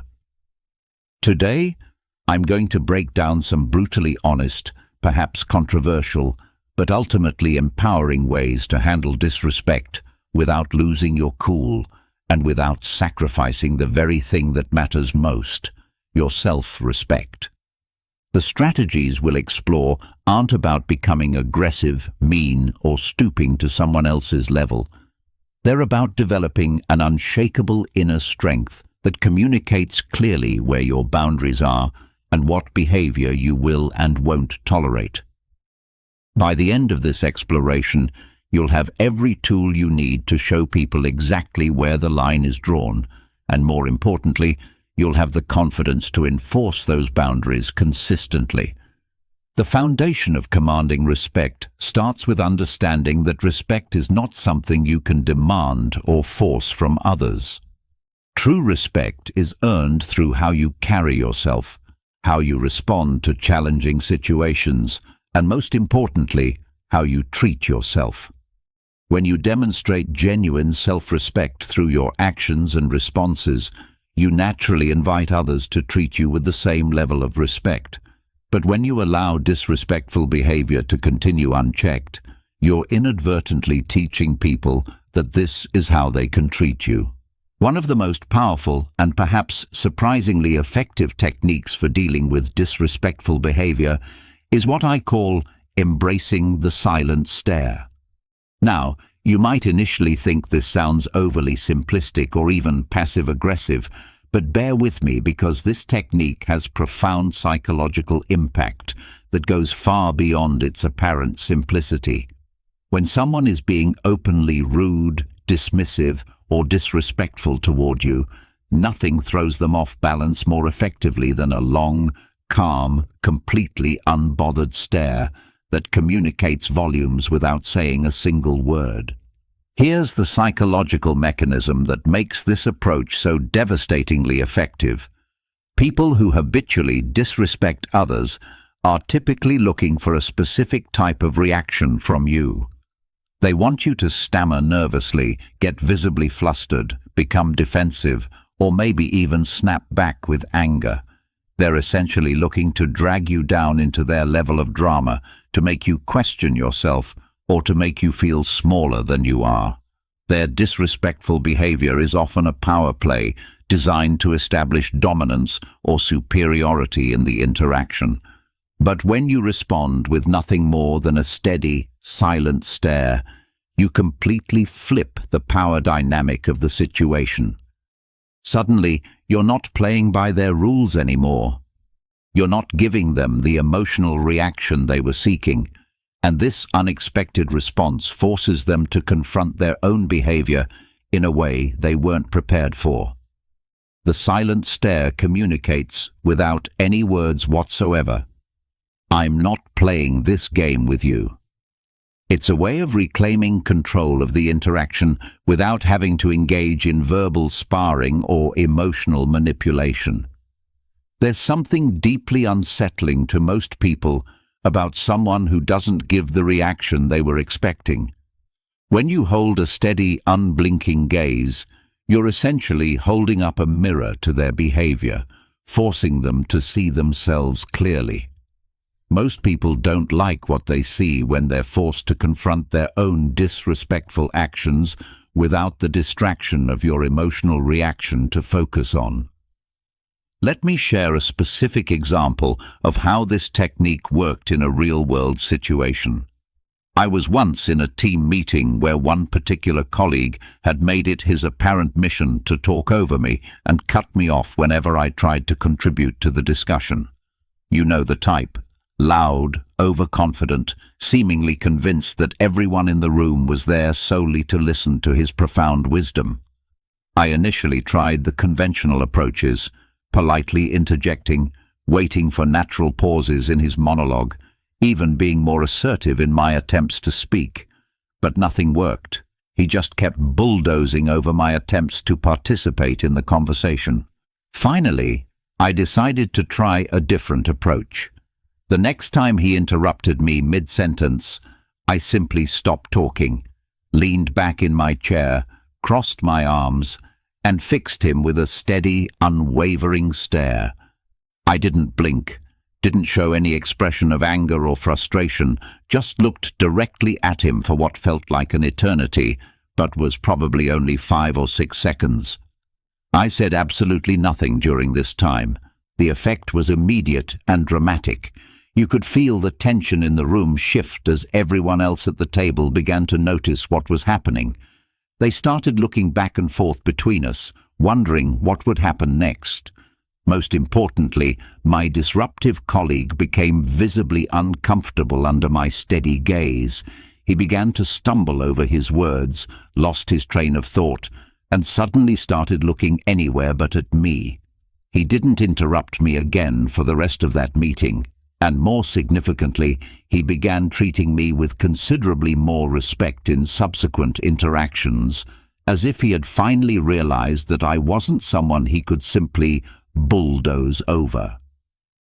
That single silent stare accomplished more than any verbal confrontation, complaint to management, or attempt to reason with him could have achieved. It demonstrated clearly that I wasn't going to tolerate his disrespectful behavior, and it did so without creating drama, escalating conflict, or making me look unprofessional. The power of the silent stare goes beyond just stopping disrespectful behavior in the moment. It's a profound reminder to both the other person and to yourself about the importance of self-respect and personal boundaries. When you refuse to dance to someone else's tune, when you demonstrate that you won't be pulled into their emotional drama, you're reclaiming your space, your peace, and your dignity. Too often, when someone treats us disrespectfully, we feel an almost overwhelming urge to defend ourselves, to make our case, to explain why their behavior is inappropriate, or worse yet, to simply let it slide because we don't want to create an uncomfortable scene. But the silent stare represents a completely different approach. It's not about being aggressive or confrontational. It's about demonstrating that you're grounded, unbothered, and unapologetically in control of your own emotional responses. The technique also serves an important accountability function. People who are accustomed to disrespecting others often do it almost automatically, without really thinking about the impact of their behavior. They've never been effectively called out, never faced real consequences for treating others poorly. When you give them that silent, steady look, it's like you're holding up a mirror to their behavior. You're not telling them they're wrong through words, you're showing them through your response, and most people don't like to see themselves behaving badly when it's reflected back to them so clearly. I've discovered that this silent stare technique does much more than just get the other person to back down or modify their behavior. It also significantly strengthens your own sense of self-worth and personal power. When you stand there silent and still, maintaining your composure while someone else is being disrespectful, you're reminding yourself that their words or actions simply cannot shake your core sense of self. You're demonstrating to yourself that you have the inner strength to remain centered regardless of how others choose to behave. I used to be the type of person who would nervously laugh off rude comments, try to explain myself when someone questioned my choices inappropriately, or attempt to smooth over uncomfortable situations by minimizing my own feelings. But I gradually realized that this approach was not only draining my energy, but it was also making me feel progressively worse about myself and my ability to handle challenging social situations. Learning to just look at someone calmly, to let that silence fill the space between us without backing down or feeling compelled to fill it with explanations or justifications, was genuinely transformative. It feels like a small but significant act of defiance, a quiet but powerful declaration of self-respect that reverberates through your entire sense of personal agency. So the next time someone is being rude, pushing your boundaries, or making you feel diminished in any way, try implementing the silent stare technique. Just look at them steadily and let them feel the full weight of your calm, unshakable presence. You'll likely be surprised at how uncomfortable it makes them, and more importantly, how empowered and centered it makes you feel. The silent stare essentially communicates, "I respect myself far too much to get dragged into your negativity," and that's a message that's always worth sending clearly and consistently. Building on the power of silence, there's another incredibly underrated technique that can be even more powerful in certain situations: embracing silence as your complete answer to disrespectful behavior. When someone treats you poorly, throws negativity your way, or tries to provoke you into an emotional reaction, sometimes the most powerful response is absolutely no response at all. I understand that silence can initially feel passive, as if you're somehow letting the person get away with their inappropriate behavior. Many of us have been conditioned to believe that we need to respond to everything, to defend ourselves, to make our position clear. But here's a truth that might surprise you. Silence is far from passive when it's used intentionally. It's actually a deliberate choice, and sometimes it's the boldest, most impactful answer you can possibly give. When someone is directing disrespectful behavior toward you, they're essentially trying to pull you into their emotional drama, to make you feel small, defensive, or reactive. They want to engage you in their negativity because it validates their behavior and gives them a sense of power or control over your emotional state. But when you don't engage, when you simply let their words hang in the air without any response whatsoever, you force them to sit alone with their own behavior, and that silence can be absolutely deafening. The psychological impact of this approach is profound. People who habitually disrespect others usually expect some kind of reaction. They're looking for a fight, seeking justification for their behavior, or simply trying to get some form of validation for their actions. But complete silence communicates something entirely different. It says, "I'm not giving you my energy. I'm not participating in this interaction. You're simply not worth my time or words." By refusing to engage, you maintain complete control over the conversation and your own emotional state. You're essentially letting the other person know that their attempts to disrespect you have fallen on deaf ears, that their behavior has no power to affect your inner peace or sense of self-worth. I recall a situation where I was dealing with someone who seemed to take perverse pleasure in making subtle but cutting remarks disguised as humor. You know the type of person I'm talking about. They hide their insults behind the pretense of just joking around and try to pass off their cruelty as harmless fun. One day, this person made a completely unnecessary and mean-spirited comment about my work, clearly designed to get under my skin and provoke some kind of defensive response. In the past, I would have felt compelled to explain myself, defend my work, or perhaps even fire back with a comment of my own. But this time, I decided to try something completely different. I simply looked at him calmly, raised an eyebrow slightly, and said absolutely nothing. I let his words hang in the air, allowed that awkward silence to build, and watched as he became increasingly uncomfortable with the lack of reaction. The effect was remarkable. He didn't know what to do with my non-response. He looked at me expectantly, then looked down at his hands, mumbled something under his breath, and quickly moved on to a different topic. More importantly, that was the last time he ever tried that particular tactic with me. It was as if he suddenly realized that if I wasn't reacting to his provocations, there was no power to be gained from continuing that behavior. The beauty of silence as a response is that it literally starves disrespectful behavior of the attention and energy it requires to survive and continue. Most inappropriate behavior is designed to elicit a reaction, and when that reaction isn't forthcoming, the behavior tends to naturally fade away. Here's the deeper message that silence communicates. When you choose not to respond to disrespect, you're essentially choosing yourself and your own peace of mind over someone else's opinion of you.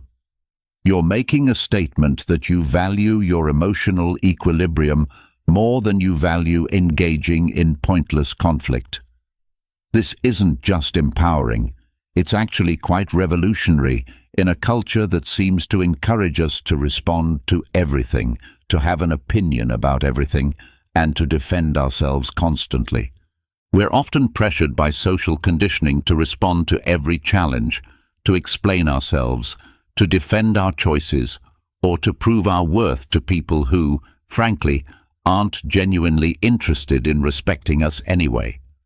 But by embracing silence as a legitimate response, you're refusing to play by those exhausting rules.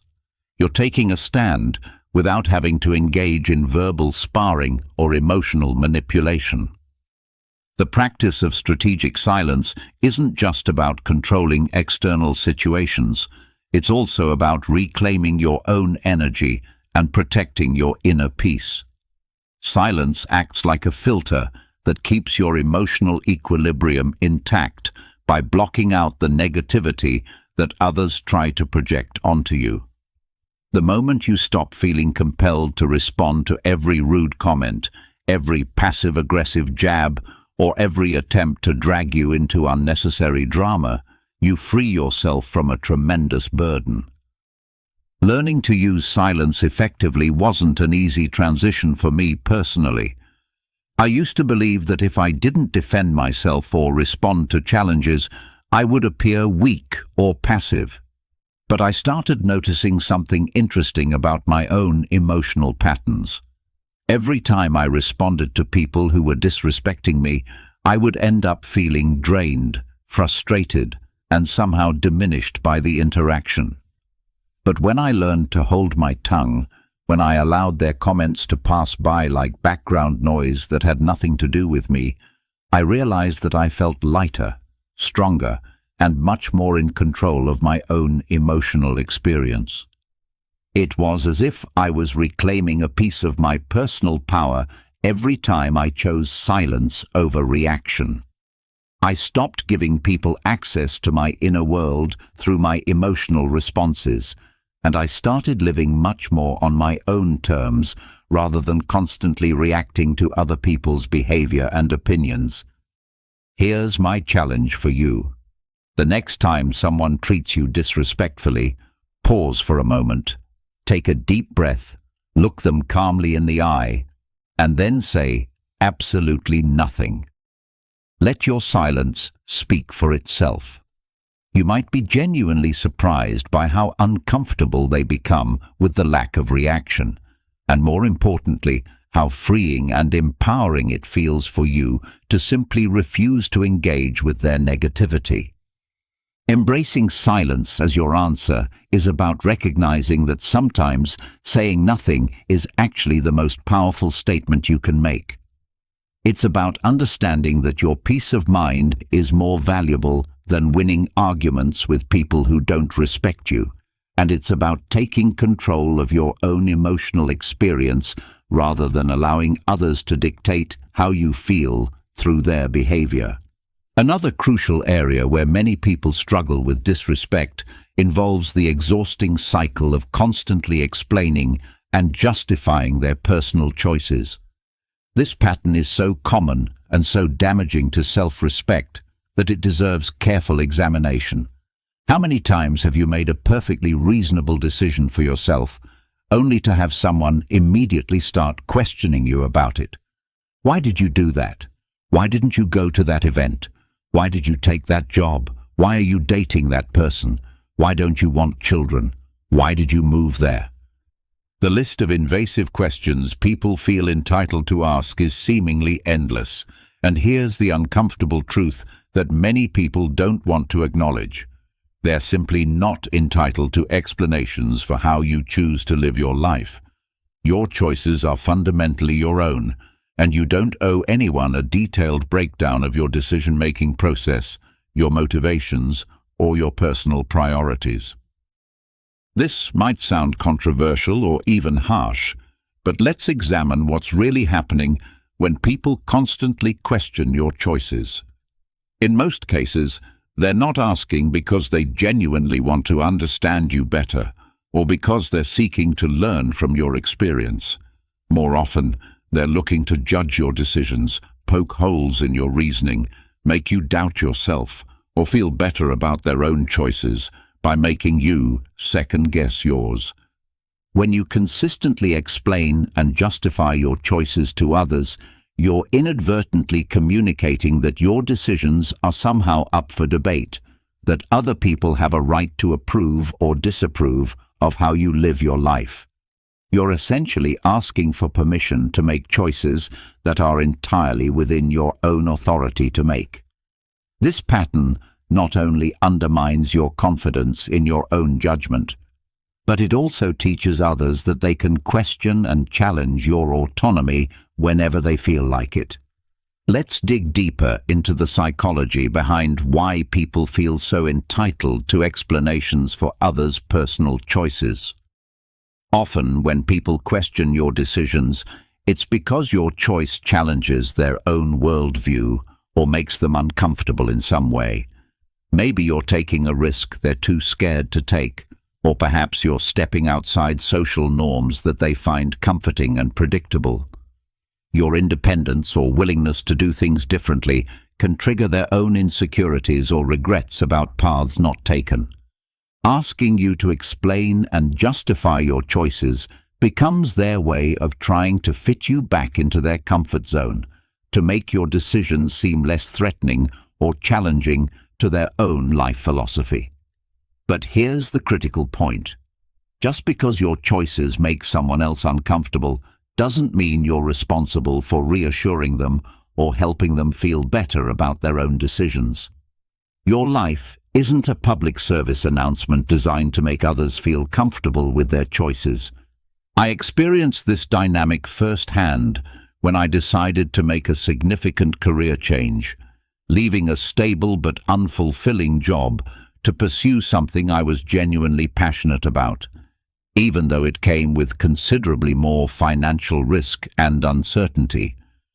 The moment people found out about my decision, it was as if I had announced that I was planning to move to Mars.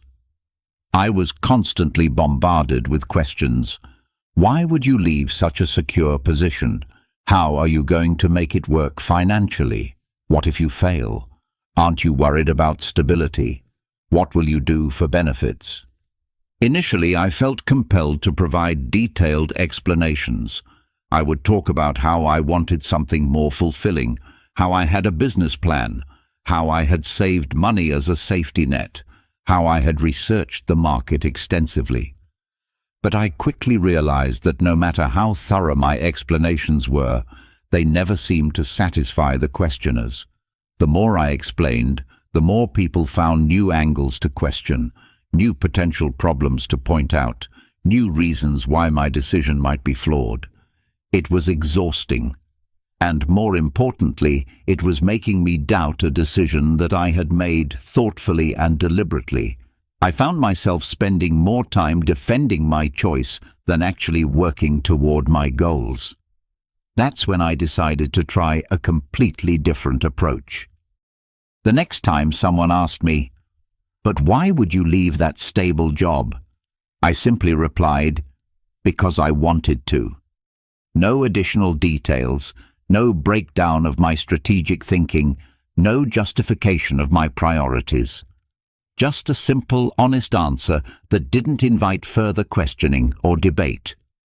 The effect was remarkable and immediate. The silence that followed was everything I had hoped for.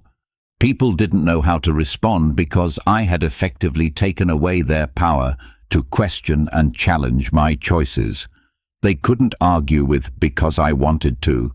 It was my personal preference, and personal preferences don't require external validation or approval.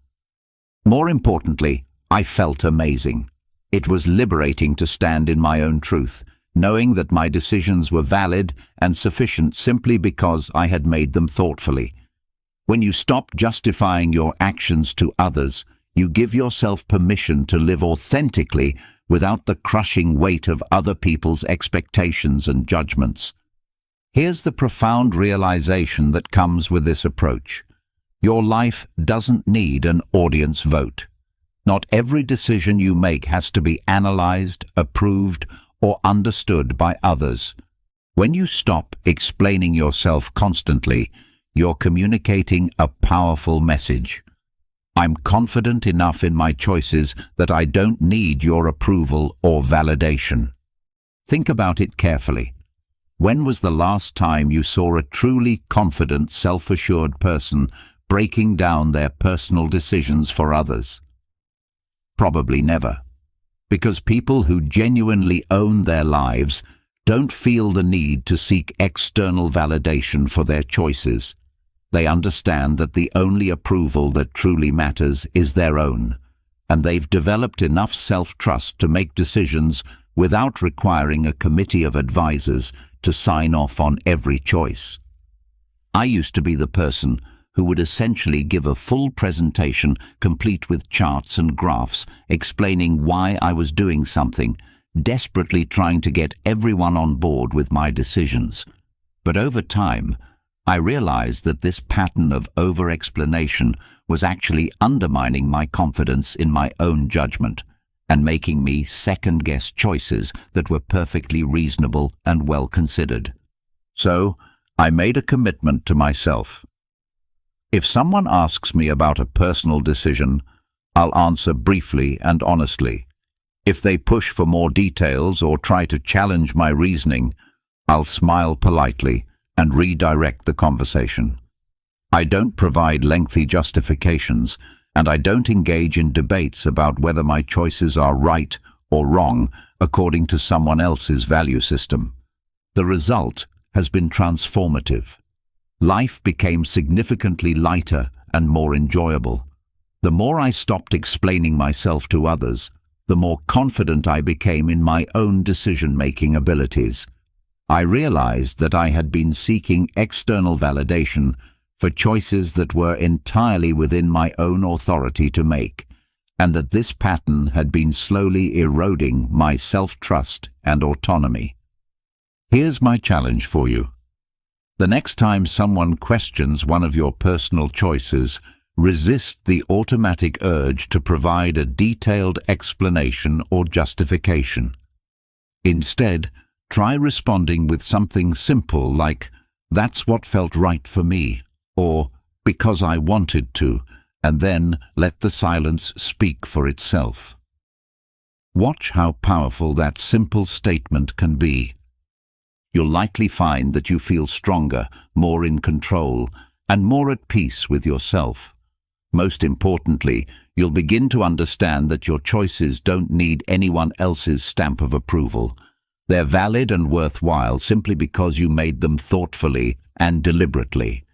Sometimes the most effective and healthy way to handle people who consistently disrespect you is to create physical and emotional distance between yourself and them. I understand that this might sound harsh or even cold to some people, but here's a fundamental truth that many of us struggle to accept. Not everyone deserves a front row seat in your life, and if someone is persistently treating you poorly, one of the healthiest and most self-respecting moves you can make is to deliberately create space between yourself and that person. This approach doesn't mean you hate them, harbor resentment, or are being unnecessarily dramatic. It simply means that you respect yourself enough to protect your emotional energy and mental well-being from people who consistently demonstrate that they don't value or respect you as a person. Keeping your distance isn't about being mean, vindictive, or deliberately ignoring people out of spite. It's about making conscious, deliberate choices about where and how you invest your time, energy, and emotional resources. Think of your life as having limited access, like an exclusive club where not everyone automatically gets a VIP pass. If someone is constantly crossing your boundaries, making you feel diminished, undermining your confidence, or just radiating persistent negativity, why would you continue to keep them in close proximity to your emotional well-being? Creating healthy distance gives you the mental and emotional clarity to see situations as they really are, free from the fog of manipulation, guilt, or social pressure that often clouds our judgment when we're too close to problematic people. It allows you to step back and objectively evaluate whether someone's presence in your life is genuinely positive or if you've been tolerating harmful behavior out of habit, obligation, or misplaced loyalty. Consider this analogy.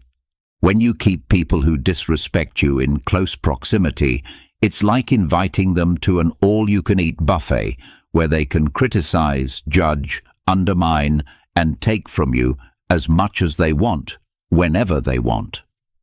Then we wonder why we feel emotionally drained, anxious, frustrated, or depleted after spending time with them. Creating distance from these people is fundamentally an act of self-preservation. It's about protecting your mental health, preserving your peace of mind, and making room in your life for people who actually respect, value, and uplift you. One of the biggest obstacles to creating healthy distance is the guilt that many people feel about setting boundaries with others, especially if those people are family members or long-term friends. We've been socialized to believe that we should be endlessly tolerant, forgiving, and accommodating, regardless of how others treat us. But this mindset often comes at a tremendous cost to our own well-being and self-respect. Let me share a personal example that illustrates this principle. I once had a close friend who had developed a habit of making subtle but persistent negative comments about virtually every choice I made: my career decisions, my relationships, my interests, even my taste in music and movies. At first, I rationalized their behavior by telling myself, "That's just how they are," or "Maybe I'm being too sensitive." I kept them in my life because we had a long history together, and I didn't want to be the kind of person who gives up on friendships easily. But over time, I began to notice that those seemingly small jabs were actually having a significant cumulative effect on my emotional well-being. I found myself walking on eggshells around this person, constantly bracing myself for the next criticism or sarcastic comment. I was starting to second-guess my own decisions and feeling anxious about sharing good news or exciting developments in my life because I knew they would find a way to deflate my enthusiasm or point out potential problems. One day, I made a conscious decision to experiment with creating some distance. I didn't make a dramatic announcement or have a confrontational conversation about their behavior. I simply started limiting the amount of time I spent with them. Instead of seeing them multiple times per week, I reduced it to perhaps once a month. Instead of sharing every detail of my life with them, I began to be more selective about what I discussed. The change in my emotional state was immediate and dramatic. I felt lighter, freer, and more confident in my own judgment. In that space away from their constant negativity, I realized just how toxic that friendship had become and how much mental energy I had been expending trying to defend myself against their subtle but persistent criticisms. The distance gave me the clarity to understand that I deserved friends who would support and encourage me rather than constantly finding fault with my choices. It wasn't that this person was evil or intentionally malicious. They were probably dealing with their own insecurities and projecting them onto me. But regardless of their motivations, their behavior was harmful to my well-being, and I had every right to protect myself from it. Here's where the concept of distance becomes controversial, and why some people will try to make you feel guilty about implementing it. Society often tells us that we should be endlessly loyal, forgiving, and accommodating, especially with family members or long-term friends. You'll hear people say things like, "But they're family," or "You've been friends for years," or "They don't really mean it," or "You should be more understanding." But here's a question worth asking. At what cost? At what point does loyalty to others become disloyalty to yourself? At what point does accommodating someone else's bad behavior become a betrayal of your own well-being and self-respect. Protecting your peace of mind and emotional well-being isn't selfish. It's necessary for your mental health and your ability to show up as your best self in all areas of your life. You're not here to be anyone's emotional punching bag, their constant source of validation, or their outlet for frustration and negativity. Sometimes the most loving thing you can do for both yourself and the other person is to step back and create some healthy space. Creating distance also serves an important boundary-setting function. It sends a clear message that disrespectful behavior has consequences, that your time and energy are valuable, and that access to your life is a privilege that can be revoked if it's consistently abused. Some people will never learn to treat you better until they experience the natural consequence of their behavior, which is that people don't want to be around them when they're consistently negative or disrespectful. Here's another profound benefit of creating distance from disrespectful people. It gives you the opportunity to recenter yourself and focus on relationships that actually matter and contribute positively to your life. Think about it logically. The more time you spend around people who respect, encourage, and genuinely care about you, the more confident, fulfilled, and emotionally stable you tend to feel. Conversely, the less time you spend around people who tear you down, criticize you constantly, or drain your energy, the less room they have to negatively impact your thoughts, mood, and overall life experience. I used to feel tremendous guilt about distancing myself from people, even when they weren't treating me well. I would think, what if they think I don't care about them? Or maybe I'm overreacting? Or I should be more patient and understanding? But over time, I learned that creating distance wasn't just about removing negativity from my life. It was about creating space for personal growth, self-reflection, and the development of healthier relationships. When I gave myself permission to step back from people who were consistently disrespectful or draining, I experienced a new kind of freedom. I had more emotional energy to invest in relationships that were genuinely fulfilling. I had more mental space to pursue my own goals and interests. I developed a clearer vision of the kind of people I wanted in my life and the kind of relationships that would support my continued growth and happiness. Here's my challenge for you. Take an honest inventory of the people in your life who consistently make you feel small, drained, criticized, or disrespected. Ask yourself a simple but important question. Do these people really deserve this level of access to my emotional world and daily experience? You don't have to make dramatic gestures or have confrontational conversations. Simply start creating some space. Limit the time you spend with them. Be more selective about what you share with them, and pay attention to how you feel when you're not constantly managing their negativity or defending yourself against their criticisms. You might be surprised to discover that distance isn't just about protecting yourself from harmful behavior. It's also about creating space for better relationships, personal growth, and a more peaceful, confident version of yourself to emerge. Finally, one of the most powerful and enduring ways to command respect from others is to consistently hold your head high, regardless of how others choose to treat you. This might sound like generic advice that you've heard countless times before, but I want you to understand that this approach represents something much deeper and more transformative than simple good posture or positive thinking. When someone is being disrespectful toward you, they're essentially banking on their ability to make you feel small, uncertain, or diminished in some way. They want you to doubt yourself, to lower your eyes in shame or embarrassment, to shrink into yourself and become smaller in response to their behavior.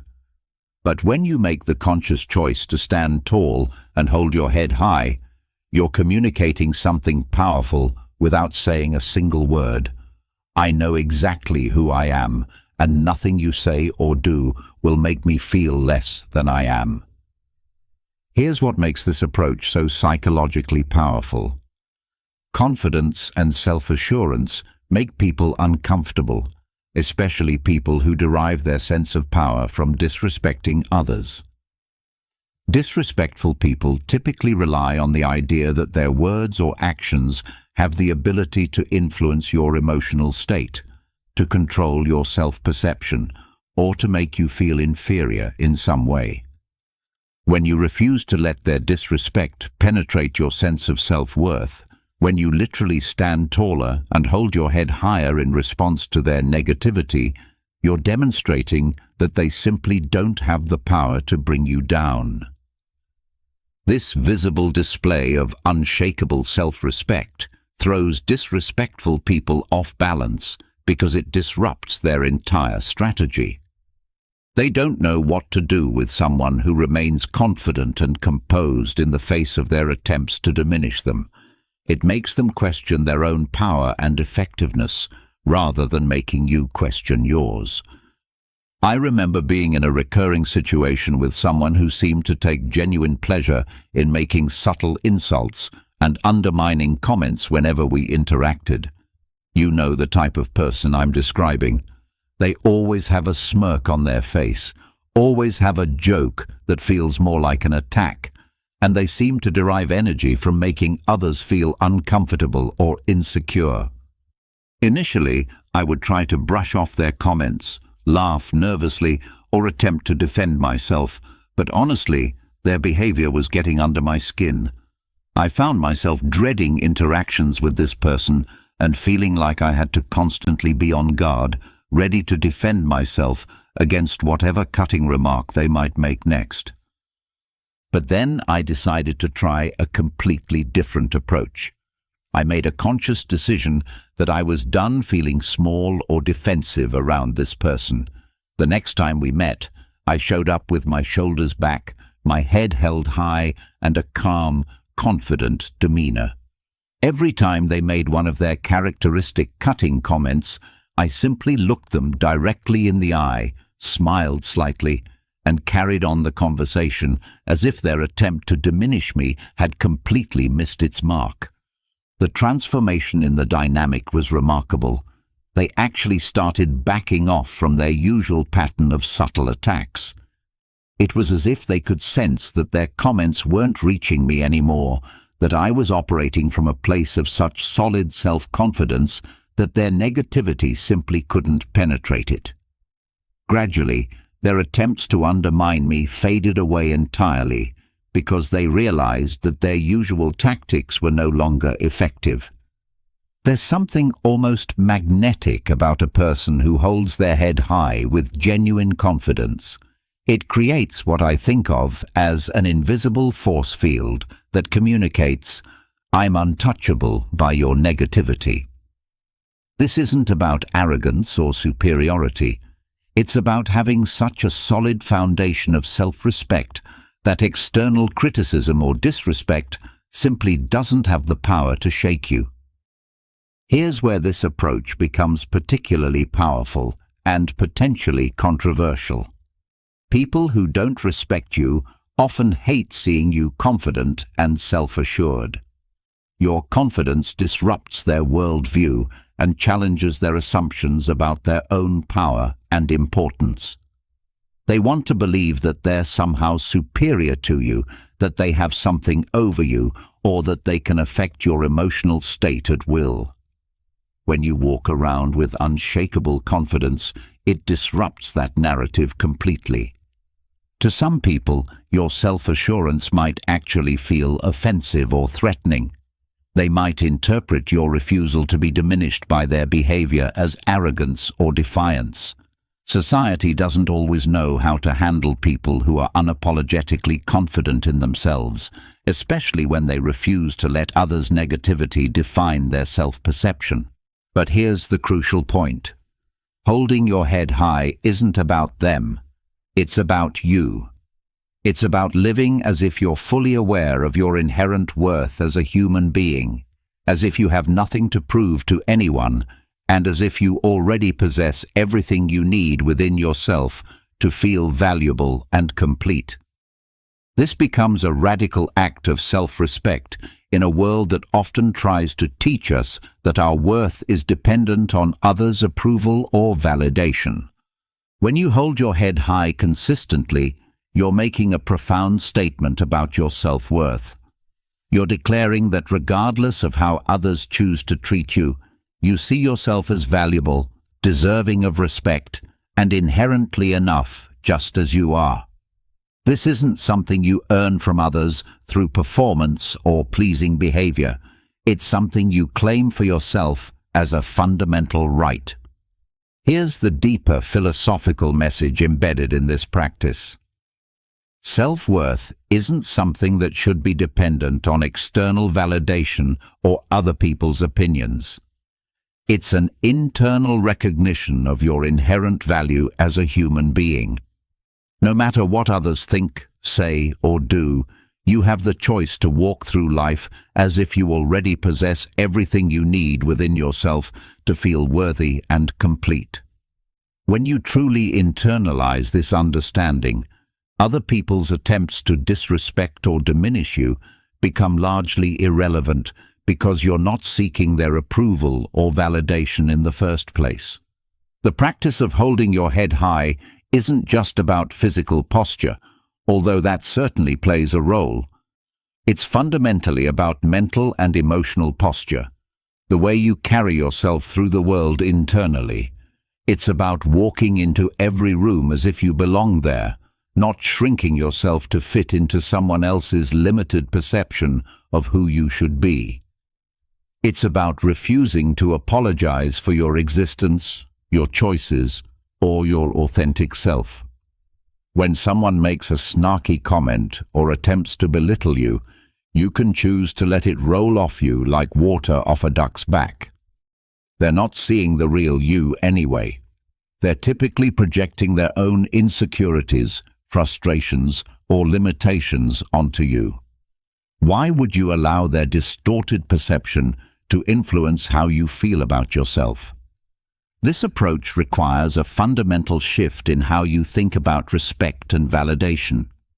Instead of seeking these things from external sources, you learn to generate them internally. You become your own source of approval, your own cheerleader, your own validation system. This doesn't mean you become isolated or stop caring about meaningful relationships. Quite the opposite. When you're not desperately seeking approval from others, you become more attractive to people who are genuinely worth knowing, and you're able to build relationships based on mutual respect rather than neediness or insecurity. I'll be completely honest with you. Learning to hold my head high consistently wasn't a natural or easy process for me. I used to be the type of person who would slouch when criticized, avoid eye contact when uncomfortable, and generally try to make myself smaller and less noticeable when people were being negative or dismissive toward me.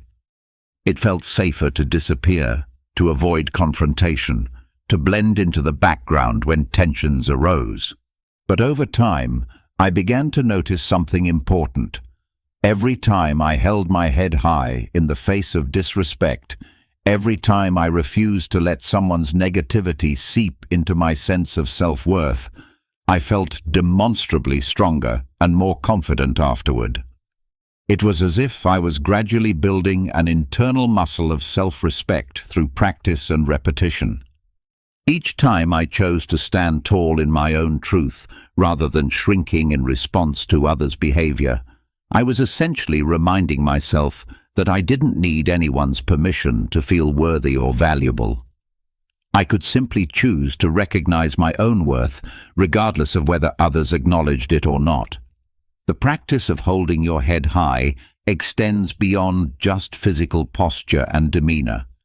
It's also about developing what I call mental posture, the internal stance you take toward yourself and your place in the world. This means walking through life with the quiet confidence that comes from knowing you belong wherever you are. It means not constantly second-guessing yourself or seeking permission from others to take up space, express your opinions, or pursue your goals. It means refusing to shrink yourself to accommodate other people's insecurities or limitations. If someone makes a cutting remark about your choices, your appearance, or your capabilities, you can choose to let it pass by like background noise that has nothing to do with your actual worth or potential. You're operating from such a solid foundation of self-respect that their attempts to diminish you simply don't register as meaningful or threatening.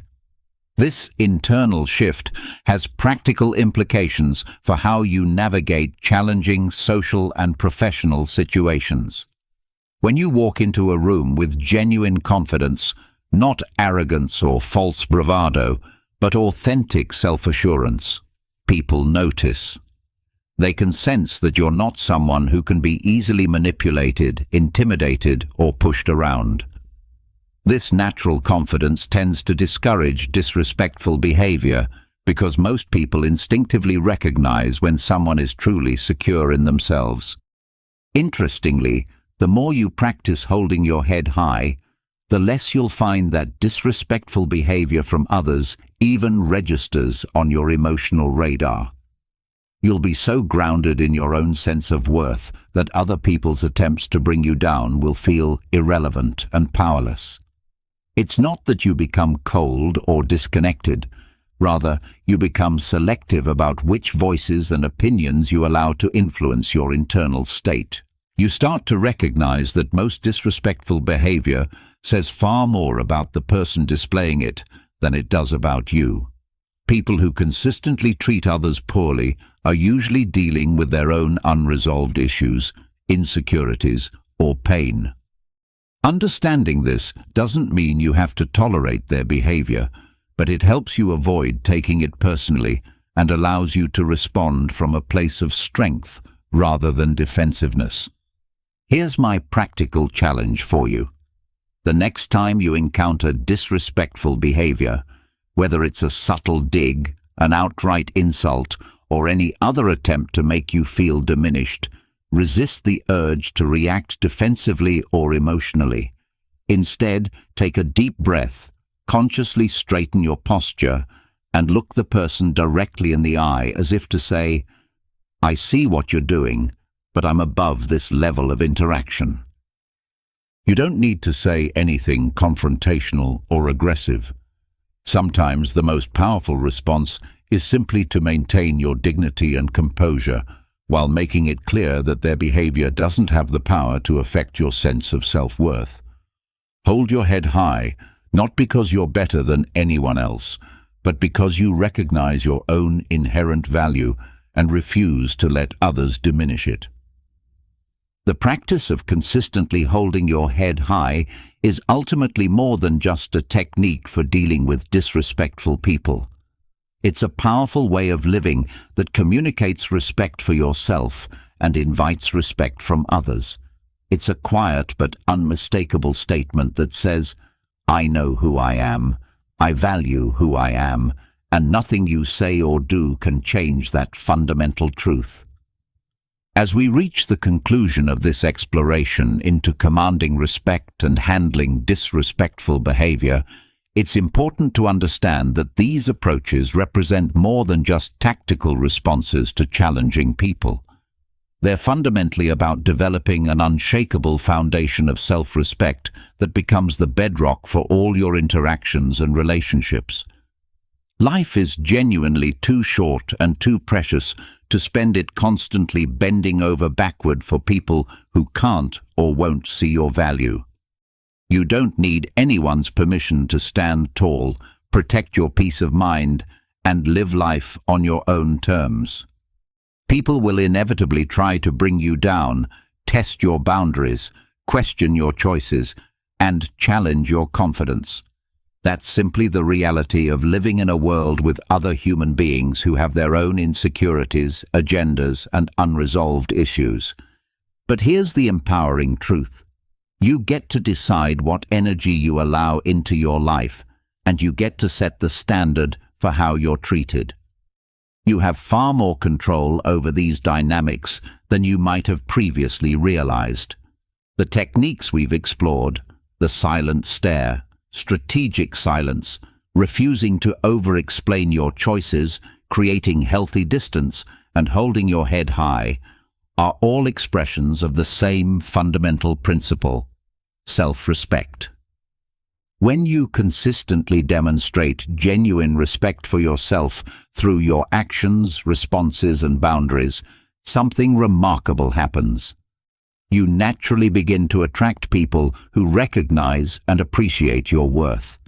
The people who are drawn to you will be those who share similar values around mutual respect, authentic communication, and healthy relationships. Meanwhile, people who are primarily interested in drama, conflict, or having someone to disrespect will find you far less appealing as a target. This isn't about becoming arrogant, cold, or dismissive toward others. It's about developing such a solid sense of your own worth that you no longer feel compelled to accept poor treatment from anyone. It's about understanding that your emotional well-being, your time, and your energy are valuable resources that should be invested wisely rather than wasted on people who don't appreciate them. The most beautiful aspect of developing genuine self-respect is that it creates a positive feedback loop in your life. The more you respect yourself, the more you naturally attract people who will respect you. The more you protect your peace, the more peaceful your daily experience becomes. The more you hold yourself to high standards of treatment, the more those standards become your normal, expected reality. Remember that respect truly does start with you. It begins with how you see yourself, how you treat yourself, and how you allow others to treat you. When you own your personal power and walk through life with quiet confidence, when you set clear boundaries and maintain them consistently, when you refuse to shrink yourself to accommodate others' insecurities, you're not just improving your own life. You're also modeling healthy behavior for others and contributing to a culture of mutual respect. Every time you choose to respond to disrespect with dignity rather than defensiveness, every time you refuse to engage with unnecessary drama, every time you hold your head high in the face of someone's attempt to diminish you, you're making a powerful statement about what you will and won't accept in your life. These choices accumulate over time, gradually building a reputation and personal presence that naturally commands respect from others. The goal isn't to become invulnerable to all criticism or feedback. Healthy relationships involve honest communication, and genuine growth often requires being open to different perspectives. The goal is to become so grounded in your own sense of worth that you can distinguish between constructive feedback from people who care about you and disrespectful behavior from people who are simply trying to make themselves feel better by making you feel worse. As you begin implementing these approaches in your daily life, be patient with yourself and remember that developing unshakable self-respect is an ongoing process, not a destination you arrive at once and maintain effortlessly forever. There will be moments when you slip back into old patterns of over-explaining, accepting poor treatment, or allowing others to pull you into unnecessary drama. That's completely normal and part of the learning process. What matters is that you continue to recommit to treating yourself with the respect you deserve and holding others to reasonable standards of decent behavior. Each time you successfully navigate a disrespectful situation with dignity and strength, you're building confidence in your ability to handle whatever challenges come your way. The techniques we've explored aren't just about managing difficult people, they're about becoming the kind of person who naturally commands respect through their presence, their boundaries, and their unwavering commitment to their own well-being. They're about creating a life where drama and disrespect become increasingly rare because you've made it clear that you simply don't participate in those kinds of interactions. So hold your head high. Embrace the power of strategic silence when it serves you. Refuse to waste your energy explaining yourself to people who aren't genuinely interested in understanding you, and never apologize for walking away from situations or relationships that don't serve your highest good. Your self-respect is not negotiable. Your peace of mind is not optional, and your worth is not up for debate. Take care of yourself, stay strong in your convictions, and always remember that the respect you show yourself sets the standard for how everyone else will treat you. You deserve to be treated with dignity, kindness, and consideration, and you have every right to insist on nothing